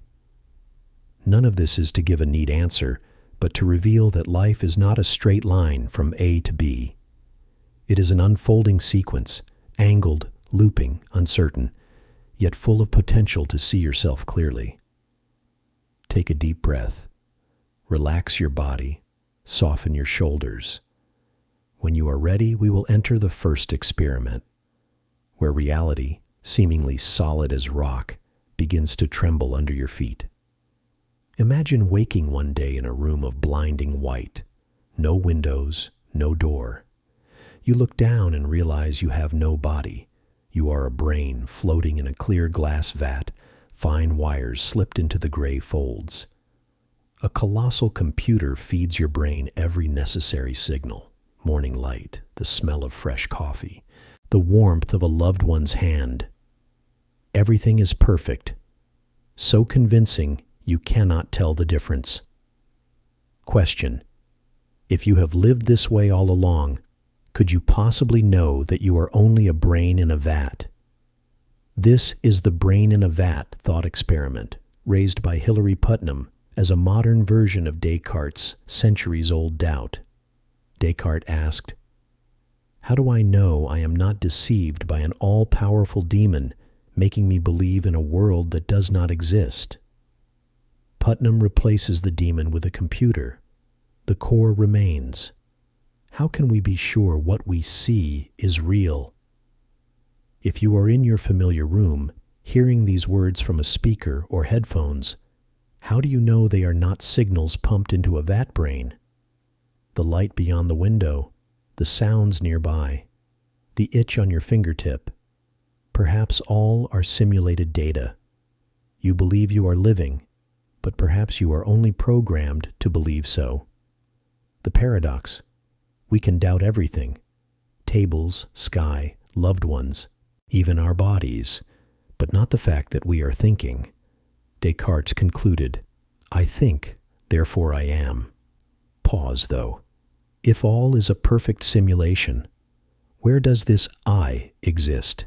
In that virtual brain, or in streams of data through circuits? Recall a recent dream. You might have flown across the sky, spoken with the long departed, or fled an invisible threat. While dreaming, you believed it fully. Only upon waking did you laugh. Ah, it was only a dream. If the present were a more intricate dream, how would you know when you truly wake? Everyday life gives smaller versions of the vat. Headphones and music immerse you in a recreated reality. VR headsets place you in worlds where you paint with light or cruise space. Social media feeds compose mosaic lives of others, a vat of designed data meant to hold you as long as possible. Brain in a vat is not meant to prove we live in simulation. It need not be true to be unsettling. Its job is to whisper, what if the things you are surest about are not so? That wobble opens a new freedom. If reality is fragile, perhaps truth is not what we touch, but what we recognize within our very doubt. Here lies the paradox. We can never absolutely prove that we are not a brain in a vat. Rather than despairing, this impossibility can make life more worth living. If certainty is impossible, then every moment, real or not, is precious. A hug, a smile, a melody, each is worth living fully, even if behind it all are electronic signals. This experiment leaves no final answer, only a resonance. Perhaps I do not know where I am, but I know I am experiencing. Sometimes that is all that is required. Hearing about the vat, many first feel fear. If all is illusion, then what? If my life has been a program, do effort, pain, joy still mean anything? The question seems frightening, but hides a door to freedom. Consider, even if all around you are false, you still feel. You still hear wind, are moved by music. tremble when someone holds your hand? Does meaning truly depend on whether the world is real or fake? Or does it lie in the very experience you are living, whatever the substrate? Eastern thought has long asked similar questions. Zhuangzi dreamed he was a butterfly, flying freely. Upon waking, he wondered, was I, Zhuangzi, dreaming I was a butterfly, or a butterfly dreaming it is Zhuangzi? No solution, only a higher insight. The boundary between real and dream blurs, two faces of one mirror. Neuroscience tells us that every experience you call real arises from electrical activity in the brain. Taste of a sweet apple is not in the apple itself, but in your brain's rendering of sugars. Heat from a flame is your nervous system's reaction to energy. If all is signal, then real has always been a natural simulation, only so familiar that we call it the soul ground. Another paradox emerges. Truth and illusion may not be opposites but interwoven. A good film, a lovely dream. A romantic idealization, none real in the physical sense, can still move you deeply and even change your life. An illusion may not mirror the world, but it can illuminate the heart. So if you ask, if I am a brain in a vat, is life worth living? The answer may be, more than ever. Meaning may not lie in the material base, but in the integrity of your living. A kiss is still warm, a song still vibrates, a sunset still renders you silent. That is real, at least to you, in the moment you live it. By now, a reversal occurs. The real vs fake question matters less than how you live with either. If life is an illusion, living fully inside it may matter more than chasing an absolute truth that may never be caught. Thus, this paradox sows unease and gives a gift. It loosens our grip on certainty and reveals value in fragility. It shifts the question from, is this real? To, however it is, how shall I live? Many spiritual traditions define truth not by externals, but by inner state. In Buddhism, suchness is not distinguishing real from false, but seeing things as they are, without clinging. For existentialists, real is not objective substrate, but living honestly and taking responsibility for your choices. Imagine someone proves tomorrow that the universe is a simulation. What would you do? Stop loving, creating, desiring, or suffering? Or continue, because that stream of experience, false or true, still flows through your heart like a living river? Perhaps that is the vat's silent answer. We do not know where we are, but we know we are breathing, listening, resonating. Sometimes that is enough to call it real. Do you remember standing in a vast supermarket before an avalanche of choices? You want jam. Instead of just strawberry or orange, there are hundreds. Organic blueberry, low sugar peach, Italian strawberry, orange with honey. Your eyes dart. Your hand hesitates. Your pulse quickens. You thought more choices would help you find the best. The more you look, the more overwhelmed you feel. You worry. If I pick this jar, was that one better? If I choose strawberry, am I missing blueberry? You may put the basket down and buy nothing.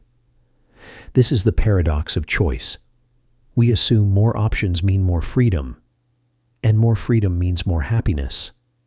In reality, more options often mean more anxiety, decision paralysis, and post-choice regret. Psychologist Barry Schwartz ran famous studies.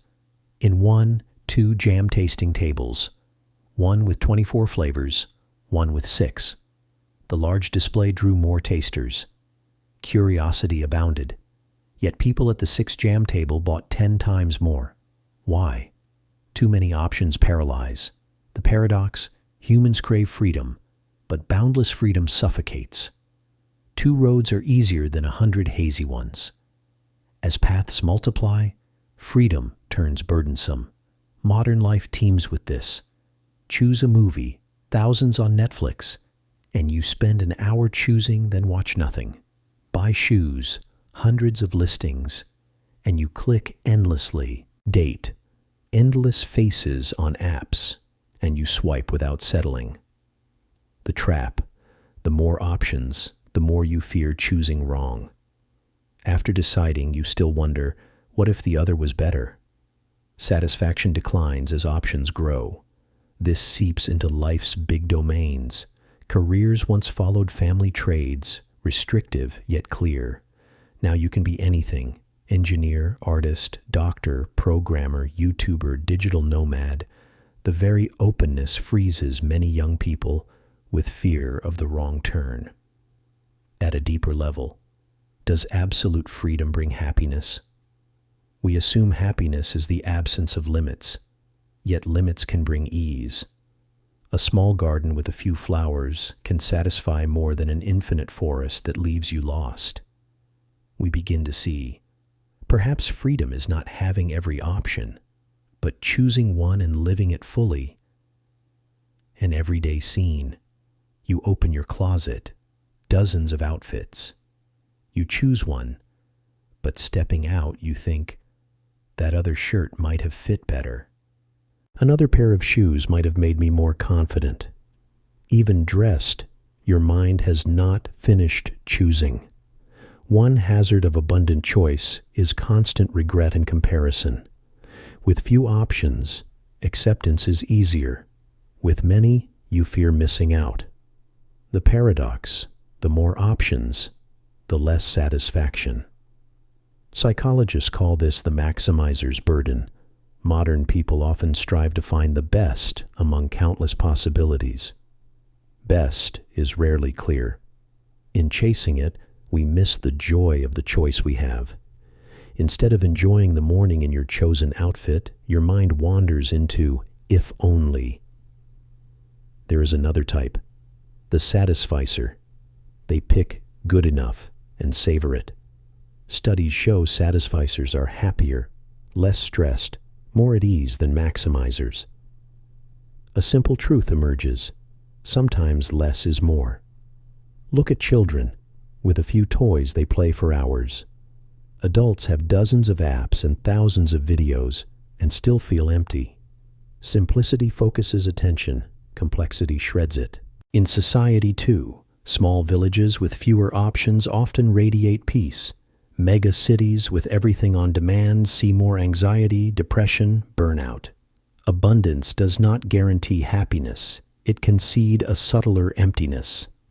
Thus, another paradox. Maximal freedom may not make us happy. Chosen limits can bring fullness. A monk with a few robes and simple meals may be more serene than a modern person drowning in options. Limits rather than burdens can be supports that let us stop and feel enough. But without variety, do we progress? Perhaps not. Abundance fuels creativity and novelty. Where is the balance between freedom that frees and freedom that frays? This is yours to ponder. Perhaps the answer is choosing fewer, but choosing deeper. You need not taste everything. Live fully with the few that fit.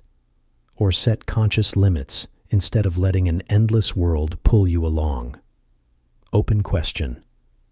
In a world where you can choose almost anything, will you dare to choose less to be more free? Now imagine a special room holding a strange device the modern world calls the pleasure machine. Lie down. Hair-fine threads connect to your brain. From that moment, the machine ushers you into a perfect world. Every wish fulfilled, every joy supplied. Want to be a famous artist? A blazing stage rises before adoring crowds. Yearn for undying, faithful love? The machine conjures an ideal partner, ever gentle, ever understanding, never hurting you. Dream of a life of ease, no pain, no illness, no disappointment. The machine grants it in a single long sleep. It sounds too good. Who would not want unalloyed pleasure? Yet Robert Nozick asks, would you enter? Here begins the paradox. If happiness is mere pleasant feeling, we should plug in. Pure pleasure, no pain. Most people refuse. Why? You may think, inside the machine that life would not be mine. It would be a simulation. We crave not only pleasure but the real. Recall a rainy walk. Wind slapped your face. Clothes were soaked.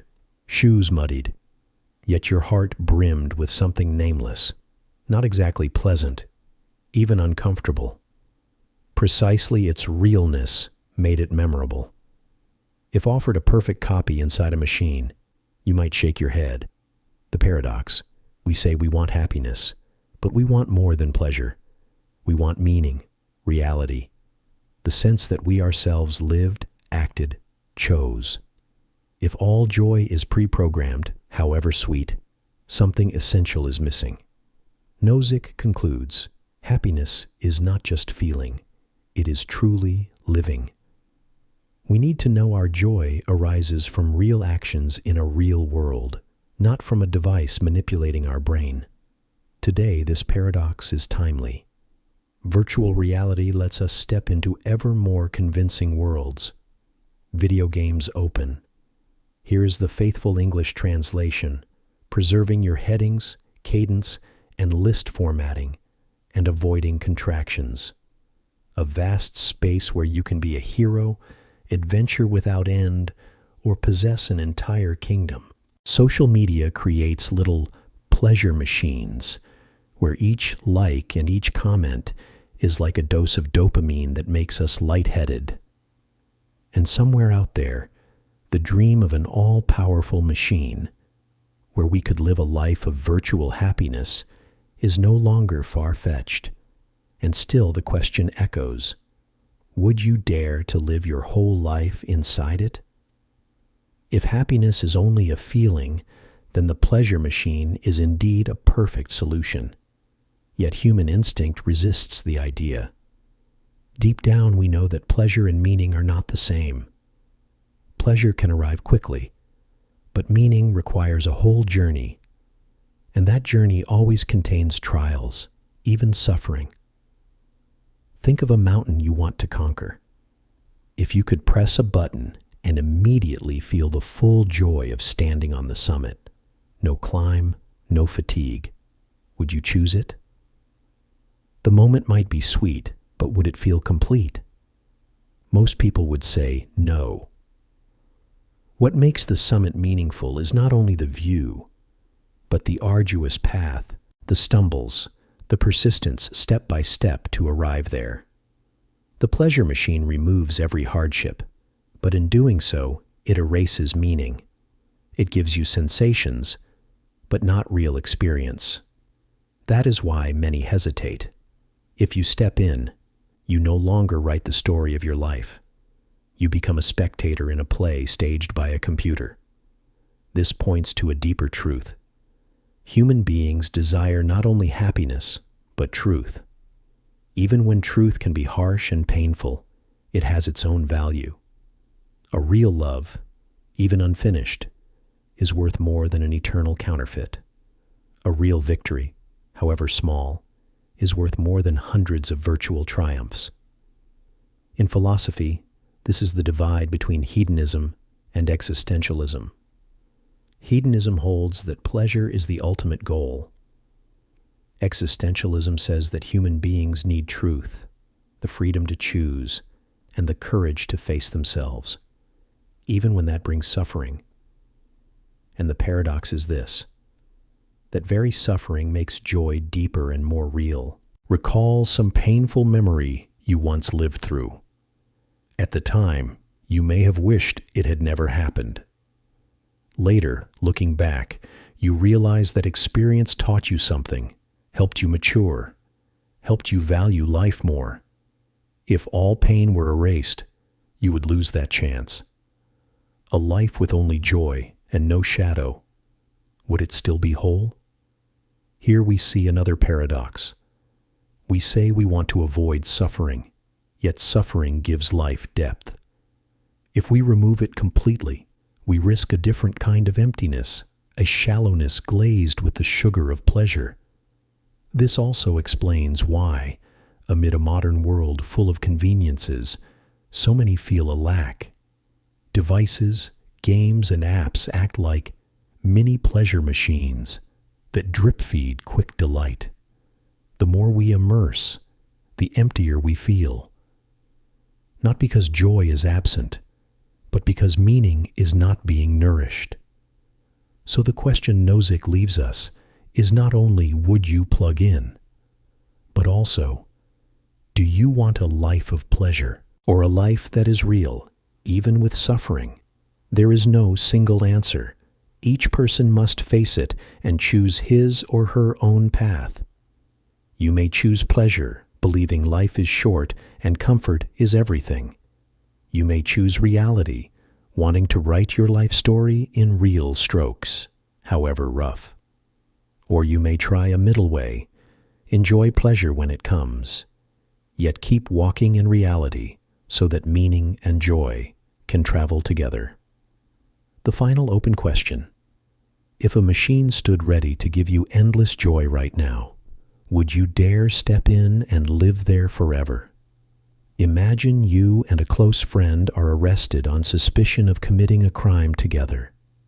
The police lack enough evidence to convict both, so they separate you into 2 rooms with no contact. Then they offer a deal. If both stay silent, each will receive only 1 year for a minor offense. If one betrays and confesses while the other stays silent, the betrayer goes free, and the silent one gets 10 years. If both betray each other, both receive 5 years. Now, what will you choose? At first, it seems most rational for both to stay silent, so each gets only 1 year. But put yourself in the prisoner's place. If you stay silent while the other betrays, you get 10 years. Too high a price. To protect yourself, you lean toward betraying. The other reasons the same way, and both end up betraying, receiving 5 years apiece. This is the tragedy.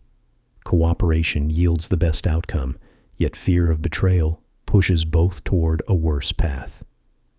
This is the prisoner's dilemma, one of game theory's most famous models. It is not just a fable. It is a miniature of countless real situations where trust and self-interest wrestle. Look at daily life.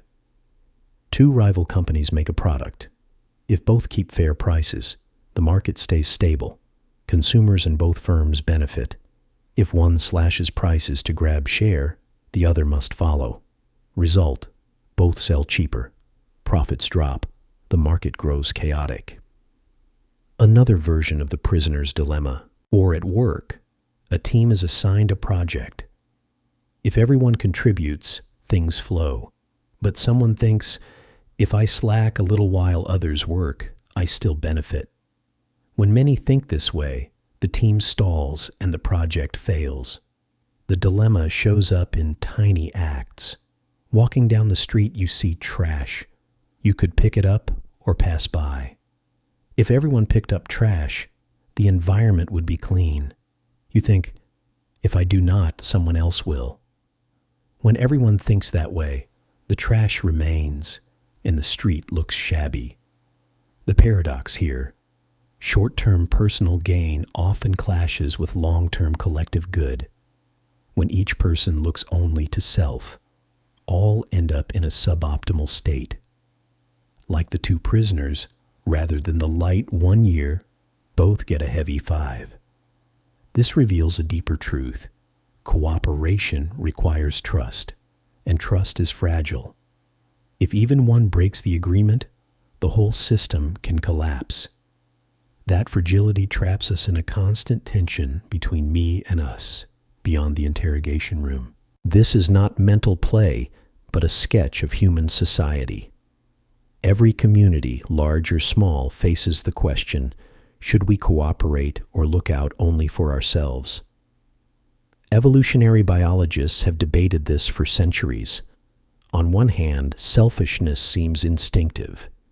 Each individual maximizes benefit, protects self first. On the other hand, cooperation is what let humans survive. A single person cannot easily face harsh nature, predators, or enemies.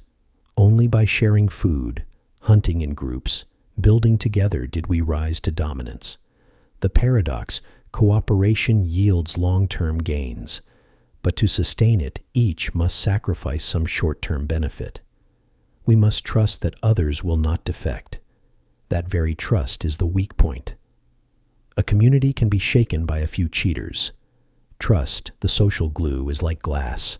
One crack can shatter it. Modern life makes this vivid. Consider taxes.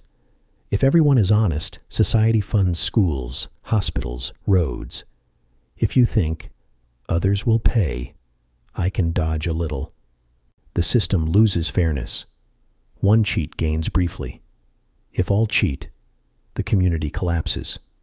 Or traffic. If all follow the rules, roads are safe and smooth. If everyone cuts in and runs red lights to get ahead, all end up gridlocked. Evolution has designed balances between selfishness and cooperation. Wolves hunt in packs. Bees divide labor. Sparrows take turns keeping watch. Yet freeloaders always threaten. Their presence forces communities to invent norms, rules, penalties to guard cooperation from betrayal. Humans do the same. Since ancient times, we have built moral codes, religions, laws, all attempts to turn the prisoner's dilemma into a safer game. Only when we trust that others comply do we dare to cooperate. The paradox never vanishes. In each moment and decision, we weigh, do I take the immediate gain or trust in long-term cooperation? The answer is never easy. Some say human nature is selfish, that even charity ultimately serves the self. Others say we are fundamentally cooperative, that love, kindness, and sacrifice ground society. Which is true? Are we selfish first and learn cooperation later? Or is cooperation primal, with selfishness a deviation? Perhaps the paradox is that we carry both impulses at once. We crave connection and act selfishly. We fear betrayal and long to be trusted. That tension writes our history, forever swinging between competition and solidarity, betrayal and cooperation. The final open question. In that interrogation room, what would you choose? Betrayal to protect yourself or silence to keep faith? And in the larger life, is selfishness or cooperation the deeper nature of humankind? Long ago, in Greek myth, there was a ship named for Theseus. The hero who sailed upon it, fought, and won great glory. It became the pride of Athens. People loved it and wished to preserve it forever as a symbol. Over time, planks rotted. One by one they were replaced. A broken mast, a chipped board, a worn deck panel. Year after year, until one day every part had been swapped for new wood. Not a single original piece remained. Question: is that ship still the ship of Theseus? If everything has been replaced, where does its identity live? In the original material, or in the form and memories it evokes? The paradox deepens. Imagine all the original planks were gathered and rebuilt into another ship, which is truly Theseus's ship, the one made of the old wood but reassembled, or the one of new wood that continues the history of the voyages. This is the ship of Theseus, one of the most famous thought experiments on identity, time, and change. It is not only about a ship, it is a question about us. Consider your body. Science shows most of your cells are renewed over time. Skin lives weeks, blood cells months. Even bone, seemingly permanent, remodels. In about 10 years, you have an entirely new skeleton. Are you, the person sitting here today, still the you from 10 years ago? The question sharpens with memory. Do you remember your own face at age 5? Do you feel like the person who wrote your teenage diary? Or is that a stranger, while you now are a different version sharing the same name. The ship of Theseus raises the self-problem. Who am I?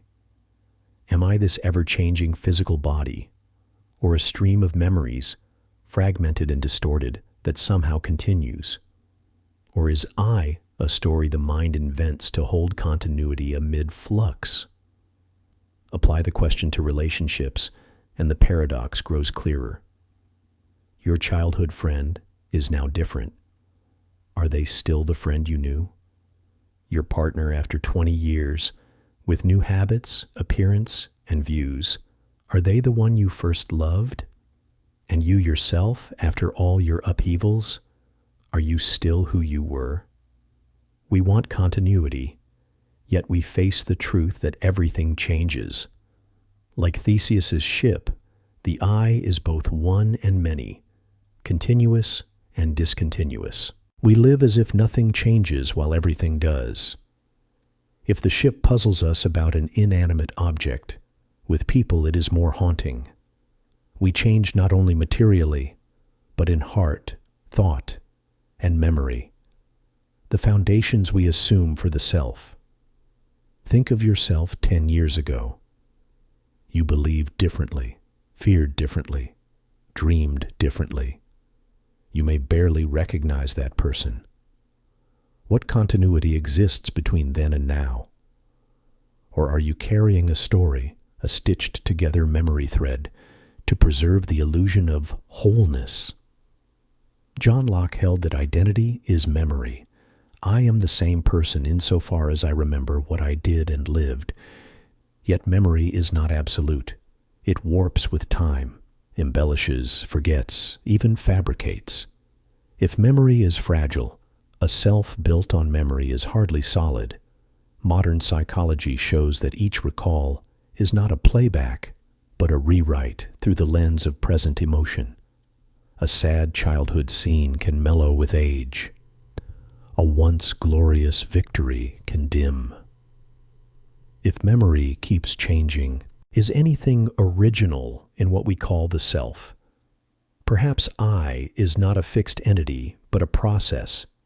Like the flame of an oil lamp, it looks the same, yet it constantly changes, never the identical tongue of fire. Our body, feelings, and memories are like that, ever in motion. I is the label we paste on that change to feel secure. Another paradox. Though the self is not fixed, we still feel continuity. This morning you woke and used the same name. You looked in the mirror and saw a familiar face, different from 10 years ago, yet yours. You say I with certainty, even as I keeps shifting. Like Theseus's ship, though every plank is replaced, people keep its name, as if some soul binds it all. This leads to a deep philosophical question. Does the self truly exist, or is it a convenient illusion the mind creates? If it is an illusion, are we clinging for life to a ship that is never intact, while believing it never changed? Existentially, this insight is both frightening and liberating. Frightening, because there is nothing solid to hold, not even the self. Liberating, because you are not chained to a fixed identity. If I keeps changing, then at every moment you can live as a new version, unbound by the past. They say, you never step into the same river twice, because the water always flows. One could add, you are never the same person twice, because you always change. So the final open question, when you say, I am, what are you talking about? A body continually renewed? A fragile stream of memories? Or a lovely illusion your mind creates to let you feel you continuously exist? One day, a judge declared to a prisoner, you will be hanged on a day next week, Monday through Friday. The execution will be at noon. There is one condition. The day will be a surprise. You will not know it is your last day until the warden knocks on your cell door that morning. The prisoner pondered. If Friday arrives and I am still alive, then it must be Friday. But if I know it must be Friday, it is no longer a surprise. So it cannot be Friday. He continued, if Friday is out, then by Thursday, if I am still alive, I will know it must be Thursday. But if I know, it is not a surprise. So Thursday is out too. He reasoned backward. Wednesday, then Tuesday, finally Monday. He concluded confidently, the sentence cannot happen. No day satisfies the surprise condition. The judge is joking. Yet midweek, on a morning he had not prepared for, the warden opened the door. The prisoner was stunned, heart racing. Just as the judge said, the execution was a surprise, although the prisoner was certain it was impossible. This is the paradox of the unexpected hanging, a strange game between logic and intuition. The prisoner used reason to eliminate each possibility and felt safe. That very confidence let the surprise strike. The paradox. By strict reasoning, he showed no day could qualify. Yet reality refuted him. He was hanged, and it was unexpected. Logic seemed to fail before fact. The tale unsettles because it touches a sore point. Reason cannot always control the future. The more we try to predict, the more we risk self-deception. You see this outside the imaginary courtroom. You wait for a call, become sure you have predicted it, and it does not come. The moment you let go, the phone rings. In love, someone vows to control emotion, to never be moved again, until, unexpectedly, a glance and a smile undo that vow. The prisoner's story is not just logic. It mirrors how we live, always calculating, predicting, trying to control. Life refuses simple logic. It loves surprises, which make it vivid. What haunts us is not only the logical tangle, but the truth it exposes. Human reason has limits. The prisoner thought himself clever enough to solve the future. The more he plotted, the tighter he caged himself in illusion. When reality came, he was helpless. This recalls a deeper life paradox. The more we try to control, the less alive we feel. A health worrier reads symptoms all day, forecasting illnesses, not living healthier, but living in anxiety. Reality has a peculiar power. It always includes the unexpected. That is what makes life rich. Imagine knowing every event to come, who you will meet, when you will laugh, when you will hurt. Life would be a replayed script, safe, but dull and empty. Surprise is a gift. It makes you tremble with joy when an old friend appears, speeds your heart at an unforeseen letter. It is why love, friendship, and adventure are memorable. If everything matched the plan, would good things still feel sweet? The philosophy here: humans need reason and surprise. Reason guides, builds, prepares. Surprise opens doors, reason cannot, into creativity, love, and profound change. Without surprise, there would be no great scientific discoveries, no chance melodies in a small cafe, no chance meetings that change a life. So rather than seeing surprise as a threat, we can embrace it. Surprise is not only a disruption of plans, it reminds us life cannot be caged by formulas. It can open in ways no one foresaw. There is the pulse of the real. The prisoner erred in thinking he could rule out every possibility.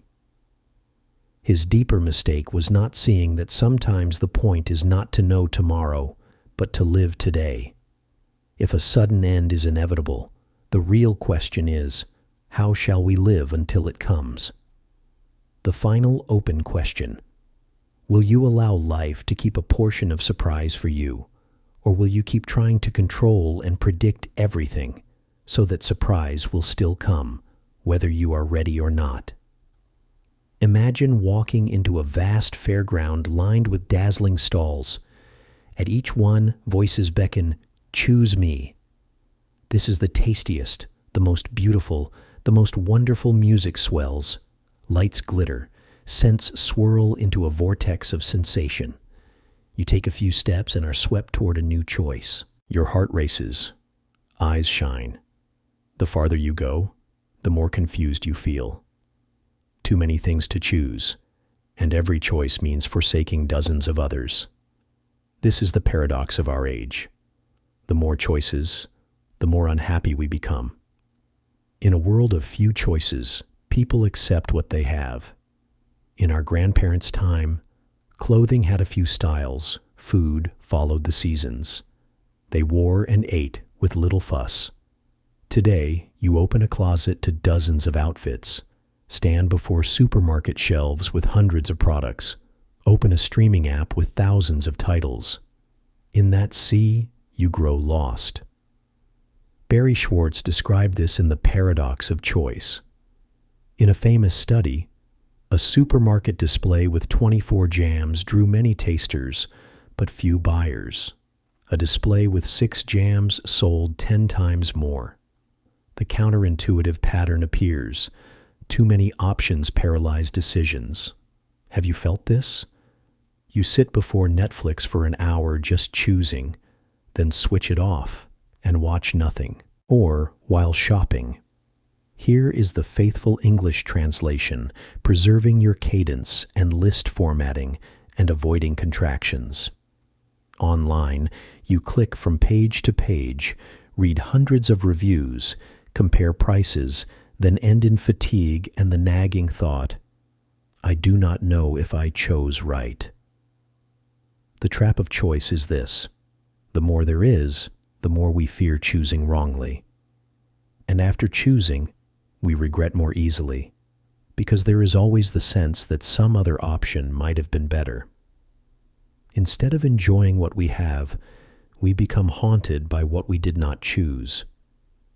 This paradox does not appear only in small things like shopping or watching a film. It is stamped into the major decisions of a life. Take careers. In the past, the path was often set. Continue the family trade, or pick one of a few familiar ways of living. Today you can become anyone. Engineer, artist, entrepreneur, digital nomad. The world opens infinitely, but it also imposes crushing pressure on many young people. They stand among hundreds of forks in the road, and the fear of a wrong turn paralyzes them.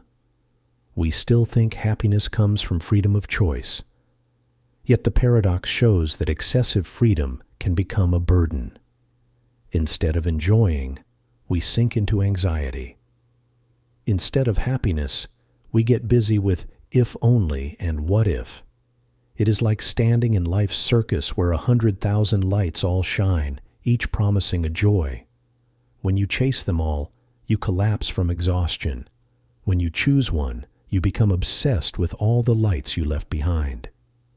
Facing a sea of options, we tend to equate freedom with happiness. But the more options there are, the emptier we feel. Here a paradox appears. Limitation itself can bring fullness. Recall childhood.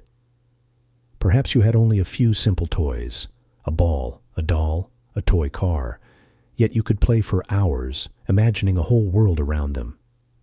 No need for hundreds of options. Joy was complete.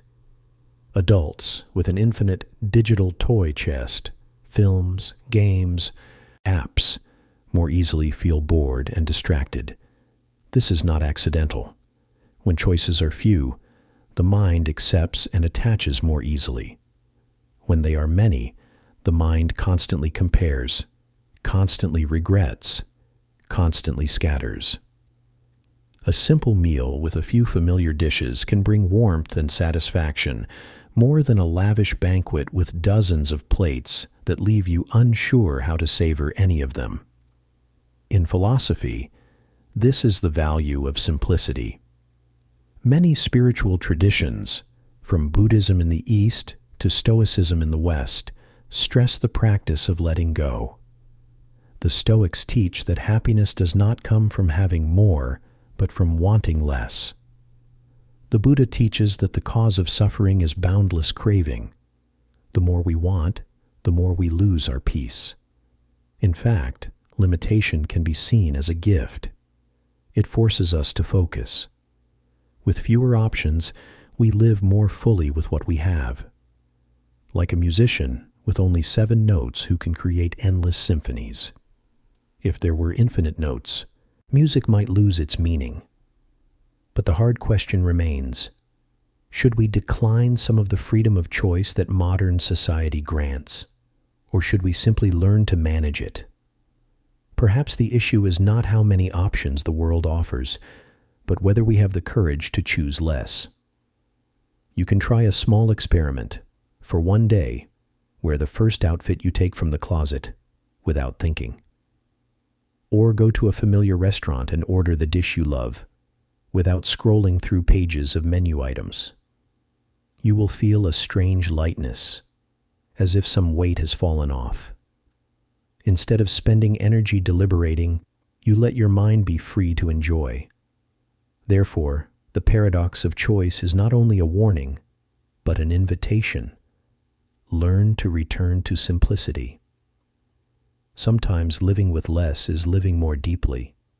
Fewer choices, but more presence. Less distraction, but more freedom. The final open question. In a world where you can choose almost anything, will you be brave enough to choose less in order to find true freedom? Or will you keep chasing the infinite and carry the unhappiness of one who never feels enough? Imagine you are driving a car along a long road. Ahead are countless bends and turn-offs. Behind is the stretch you just traveled. Each time you glance in the rearview mirror, you clearly see what you left. A turn you might have taken, a pothole you might have missed, a beautiful road you skipped. In that instant, a familiar feeling rises. Regret. Humans have a special capacity to look back. This capacity creates memory, experience, learning. But it is a double-edged sword. When we look back, we see not only what happened, but also imagine what might have happened had we chosen differently. So we live not only with reality, but with virtual versions of our life, the roads we did not take. This is the paradox of regret. The arrow of time goes one way. The past cannot change. Yet the mind keeps glancing back, as if by staring longer into the rearview mirror, we could make the road behind look different. Perhaps you have felt this. A career opportunity missed, a loving word unsaid, a trip postponed that never happened. Once those choices pass, they never return. Still the mind keeps tormenting. If only I had chosen differently that day, then now. Science calls this counterfactual thinking, the mind's habit of imagining alternate pasts. If I had studied another field, if I had met another person, if I had said another sentence. This imaginative capacity is a strength. It helps us learn from mistakes. Yet it is also a source of suffering when we never stop and wander the maze of if only. Here is the paradox. Regret is both burden and motivation. It makes us suffer, yet it makes us grow. A person who never regrets may suffer less, but may also learn less. A person who drowns in regret is shackled to the past and cannot live fully in the present. As with driving, the rearview mirror is necessary to know where you are and to stay safe. But if you stare only at it, you miss the road ahead and may crash. Regret is useful when used for learning, but destructive if you live in it. So the arrow of time, the immutable rule that everything moves forward, locks us in a paradox. We understand a choice only after it has passed, but never get a second chance to do it differently. We learn too late, and that very fact becomes our ache. Perhaps this is why people love time travel stories, from H.G. Wells' Machine to Hollywood films, where characters can go back and fix mistakes. But that is only a dream. In real life, we have a single direction, and sometimes that very impossibility makes each choice weighty and each moment priceless. Regret is so common that nearly everyone has felt it. It slips into tiny details, a rash word, a missed date, an opportunity not seized. It can also grow into scars, a love that ended, a career path abandoned, years that never return. The paradox here, the more you try to avoid regret, the more likely you are to fall into it, because we can see any choice clearly only after it passes. We travel the present road half in fog, and only when we look back do we see what we might have done differently. But then it is too late. Time's arrow has flown. It does not turn. Regret is the price of learning and self-awareness. There are two ways to meet regret. One is to let it gnaw. Each night you lie awake imagining hundreds of if-only scenarios. Each look back triggers self-reproach and self-punishment. Gradually you live more in that imagined past than in the real present. The other is to practice acceptance. Not resignation, but wakeful acceptance. You admit, yes, I erred. I missed chances. I did things that hurt me. And at the same time, you understand that these have helped shape who you are today. Every scar, every detour is part of the journey. In Buddhism, there is the notion of tui duyan, accepting what has happened as part of conditions and causes. That does not mean abandoning responsibility. It means not letting the past shackle you. Learn, then release. Like the rearview mirror. See to know, but do not cling. Western existentialism offers a kin idea. Jean-Paul Sartre held that we are not defined by what happens to us, but by the choices we make now. The past may weigh heavily, but we still have freedom in this moment. The freedom to decide how to live on. Look again at a great regret of yours. Perhaps it hurt so much you thought you would never get past it. Look closely and you may see it left a lesson, a change, a new direction. You lost something precious, yet in return you grew, deepened, and learned to cherish what is. Regret, at some level, is a quiet teacher. The paradox remains, how to learn from regret without being drowned by it. Perhaps the answer lies in accepting limits. We are human, not all-knowing, not all-powerful. We always choose in partial darkness, and therefore we can always err. Error is not a betrayal of life, it is part of it. And regret, instead of a life sentence, can be a bridge to clarity. Picture an elder by a window, looking back. If all they see is regret, life grows heavy. If they can smile and say, I chose, I lived, I stumbled, and it was all me, then even a life full of mistakes can be a whole life. So the open question for you now, when you look into your life's rearview mirror, will you let regret pull you backward, or will you smile at it as part of the journey and keep driving forward? Close your eyes for a moment and watch yourself. What do you notice first? Perhaps thoughts drifting like clouds, images, memories, plans. You hear an inner voice narrating, I am sitting here. I am breathing. I am listening. If you are more attentive, you will sense a strange paradox. Who is observing all this? When you look in a mirror, you see your face. But there is a you who looks at that face. When you remember childhood, you see a child who used to be you. But there is a you sitting here observing that memory. Then which is the real me? The face in the mirror? The memory in the mind? Or the invisible witness behind them all? This is the paradox of the self. We often treat I as a fixed entity, something solid to hold. Yet whenever we seek it, we find only layers. Body changes, memories change, character changes. Still, there seems to be something unchanging, that watches all the changes. Eastern philosophy has long asked this. In the ancient Indian Upanishads, there is Atman, the deep, unchanging I, pure witnessing. Buddhism goes further, saying there is no fixed self at all, anatta. What we call I is a temporary aggregation of body, feelings, thoughts, memories. It is like a river. No drop is the whole river, yet together they make continuity. In Western philosophy, Descartes declared, "I think, therefore I exist." Yet the question remains, who knows that I am thinking? Is there a deeper layer of awareness where I is no longer the thinker, but the witness of thought?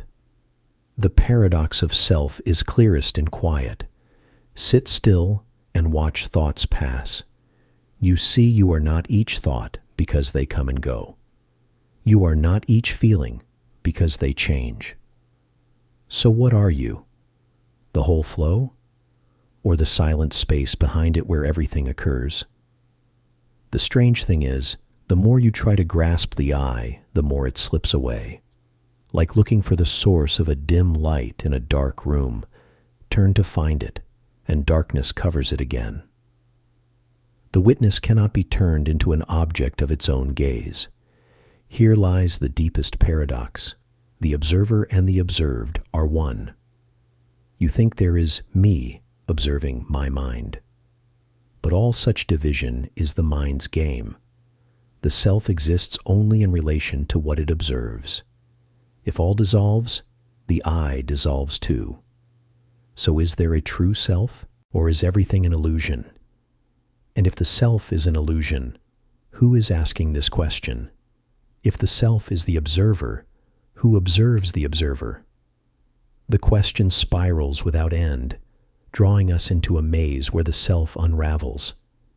Any definition of I is only an image in the mind, a concept, not you yourself. In daily life, we attach I to masks. I am a parent. I am a student. I am an entrepreneur. I am successful, or I am a failure. When the masks fall, what remains? If work goes, fame goes, memories blur, what is left? Many spiritual teachers point out that the self we cling to is an illusion, like a rainbow, beautiful, shimmering, but untouchable. You can chase it. The closer you get, the more it fades. I is a structure the mind builds to stitch scattered experiences into a continuous story. Because the story is familiar, we mistake it for the only reality. Yet there are rare moments when that self grows thin. Sitting by the sea, watching waves rise and fall, you feel yourself dissolve into vastness. Immersed in music, you forget time and even yourself, loving so deeply that the little self falls away, and only connection remains. In such moments, there is no thought, I am experiencing, only pure experience. That is a kind of dissolving into stillness. Perhaps the paradox of self points to a deep truth. I is not the center of the universe, but a small wave in the ocean of awareness. A wave thinks it is separate, but is only a temporary form of water. When the wave subsides, the water remains. Likewise, when the ego dissolves, life goes on, vast, quiet, unbound. This can feel unsettling. If there is no self, who lives, who loves, who suffers? The answer is not in reason, which always seeks a fixed point. It can only be felt in silence, where you drop concepts and simply be present. You can try now. Pause. Listen to the breath. Do not label sensations. Do not think, I am breathing. Just listen. In that moment, the self fades, and life still flows through you. Perhaps that is the answer. I need not exist as a solid block, because life always already exists. Thus, the paradox of self does not aim to destroy but to free. It invites you to see you are not confined to stories, memories, or identities. You can live more lightly, more freely, because you do not need to protect a fragile I. You need only to be present in each breath, each smile, each moment. So the final open question for you. When you say I, do you speak of something truly existent or only an illusion? And if the self is an illusion, will you dare to set it down and touch the vast stillness behind it? You have traveled a long way with me, from the glass tank where a brain floats to the jam aisle that leaves us bewildered, from the sweet but false pleasure machine to the interrogation room where two prisoners are trapped between self-interest and trust, from Theseus's ship replaced plank by plank to the rearview mirror reflecting countless if-onlys, and finally to you, the paradox of self, where observer and observed merge into one. Perhaps you have seen something. These paradoxes do not live only in books or philosophical labs. They weave through everyday moments in how we choose, love, regret, and exist. They do not hand us firm answers. They open doors, leaving us to step through and face ourselves. Looking at the brain in a vat, we learn to doubt what seemed certain. Facing the pleasure machine, we learn joy is not enough. We also need truth and meaning. Watching the circus of choice, we see that limits can truly free us. Gazing into the rearview mirror of regret, we see acceptance is the only way forward. Touching the paradox of self, we feel a weight lift. The self is a temporary story, while life is far larger. This whole journey can be folded into a whisper. Let go. Let go of certainties, of the urge to grasp everything, of the idea that we must be perfect or unchanging. In that letting go, we find a strange freedom, the freedom of a leaf on a river, not needing to know its next shore, only knowing it is being carried. You may feel a bit adrift now. Remember, drifting is part of life. To drift means you have stepped out of the familiar, dared the uncertain road. Only there do we truly meet ourselves. Perhaps the final lesson these paradoxes offer is not confusion, but an invitation to slow down, listen to the breath, and look at the world without hurrying to explain it. An invitation to see that truth is not found in knowing everything, but in being fully present with what is. Close your eyes. Breathe in deeply. Breathe out softly. Feel your body alive, your heart still beating, your mind opening. In this moment, you do not need to become anyone else, nor to solve every question. You need only to be. Perhaps that is the only conclusion to every paradox. You do not need an absolute answer, because when you release the need for one, you glimpse the vastness of life. The last question I wish to leave with you is not to be answered, but to be kept like a seed in the mind. If you did not have to define who you are, if you simply lived like a breath in this vast universe, what would change in how you see the world and in how the world sees you? Hold that question in your heart like a small candle. Do not hurry to find an answer. Sometimes the silence of a question is the most profound answer of all.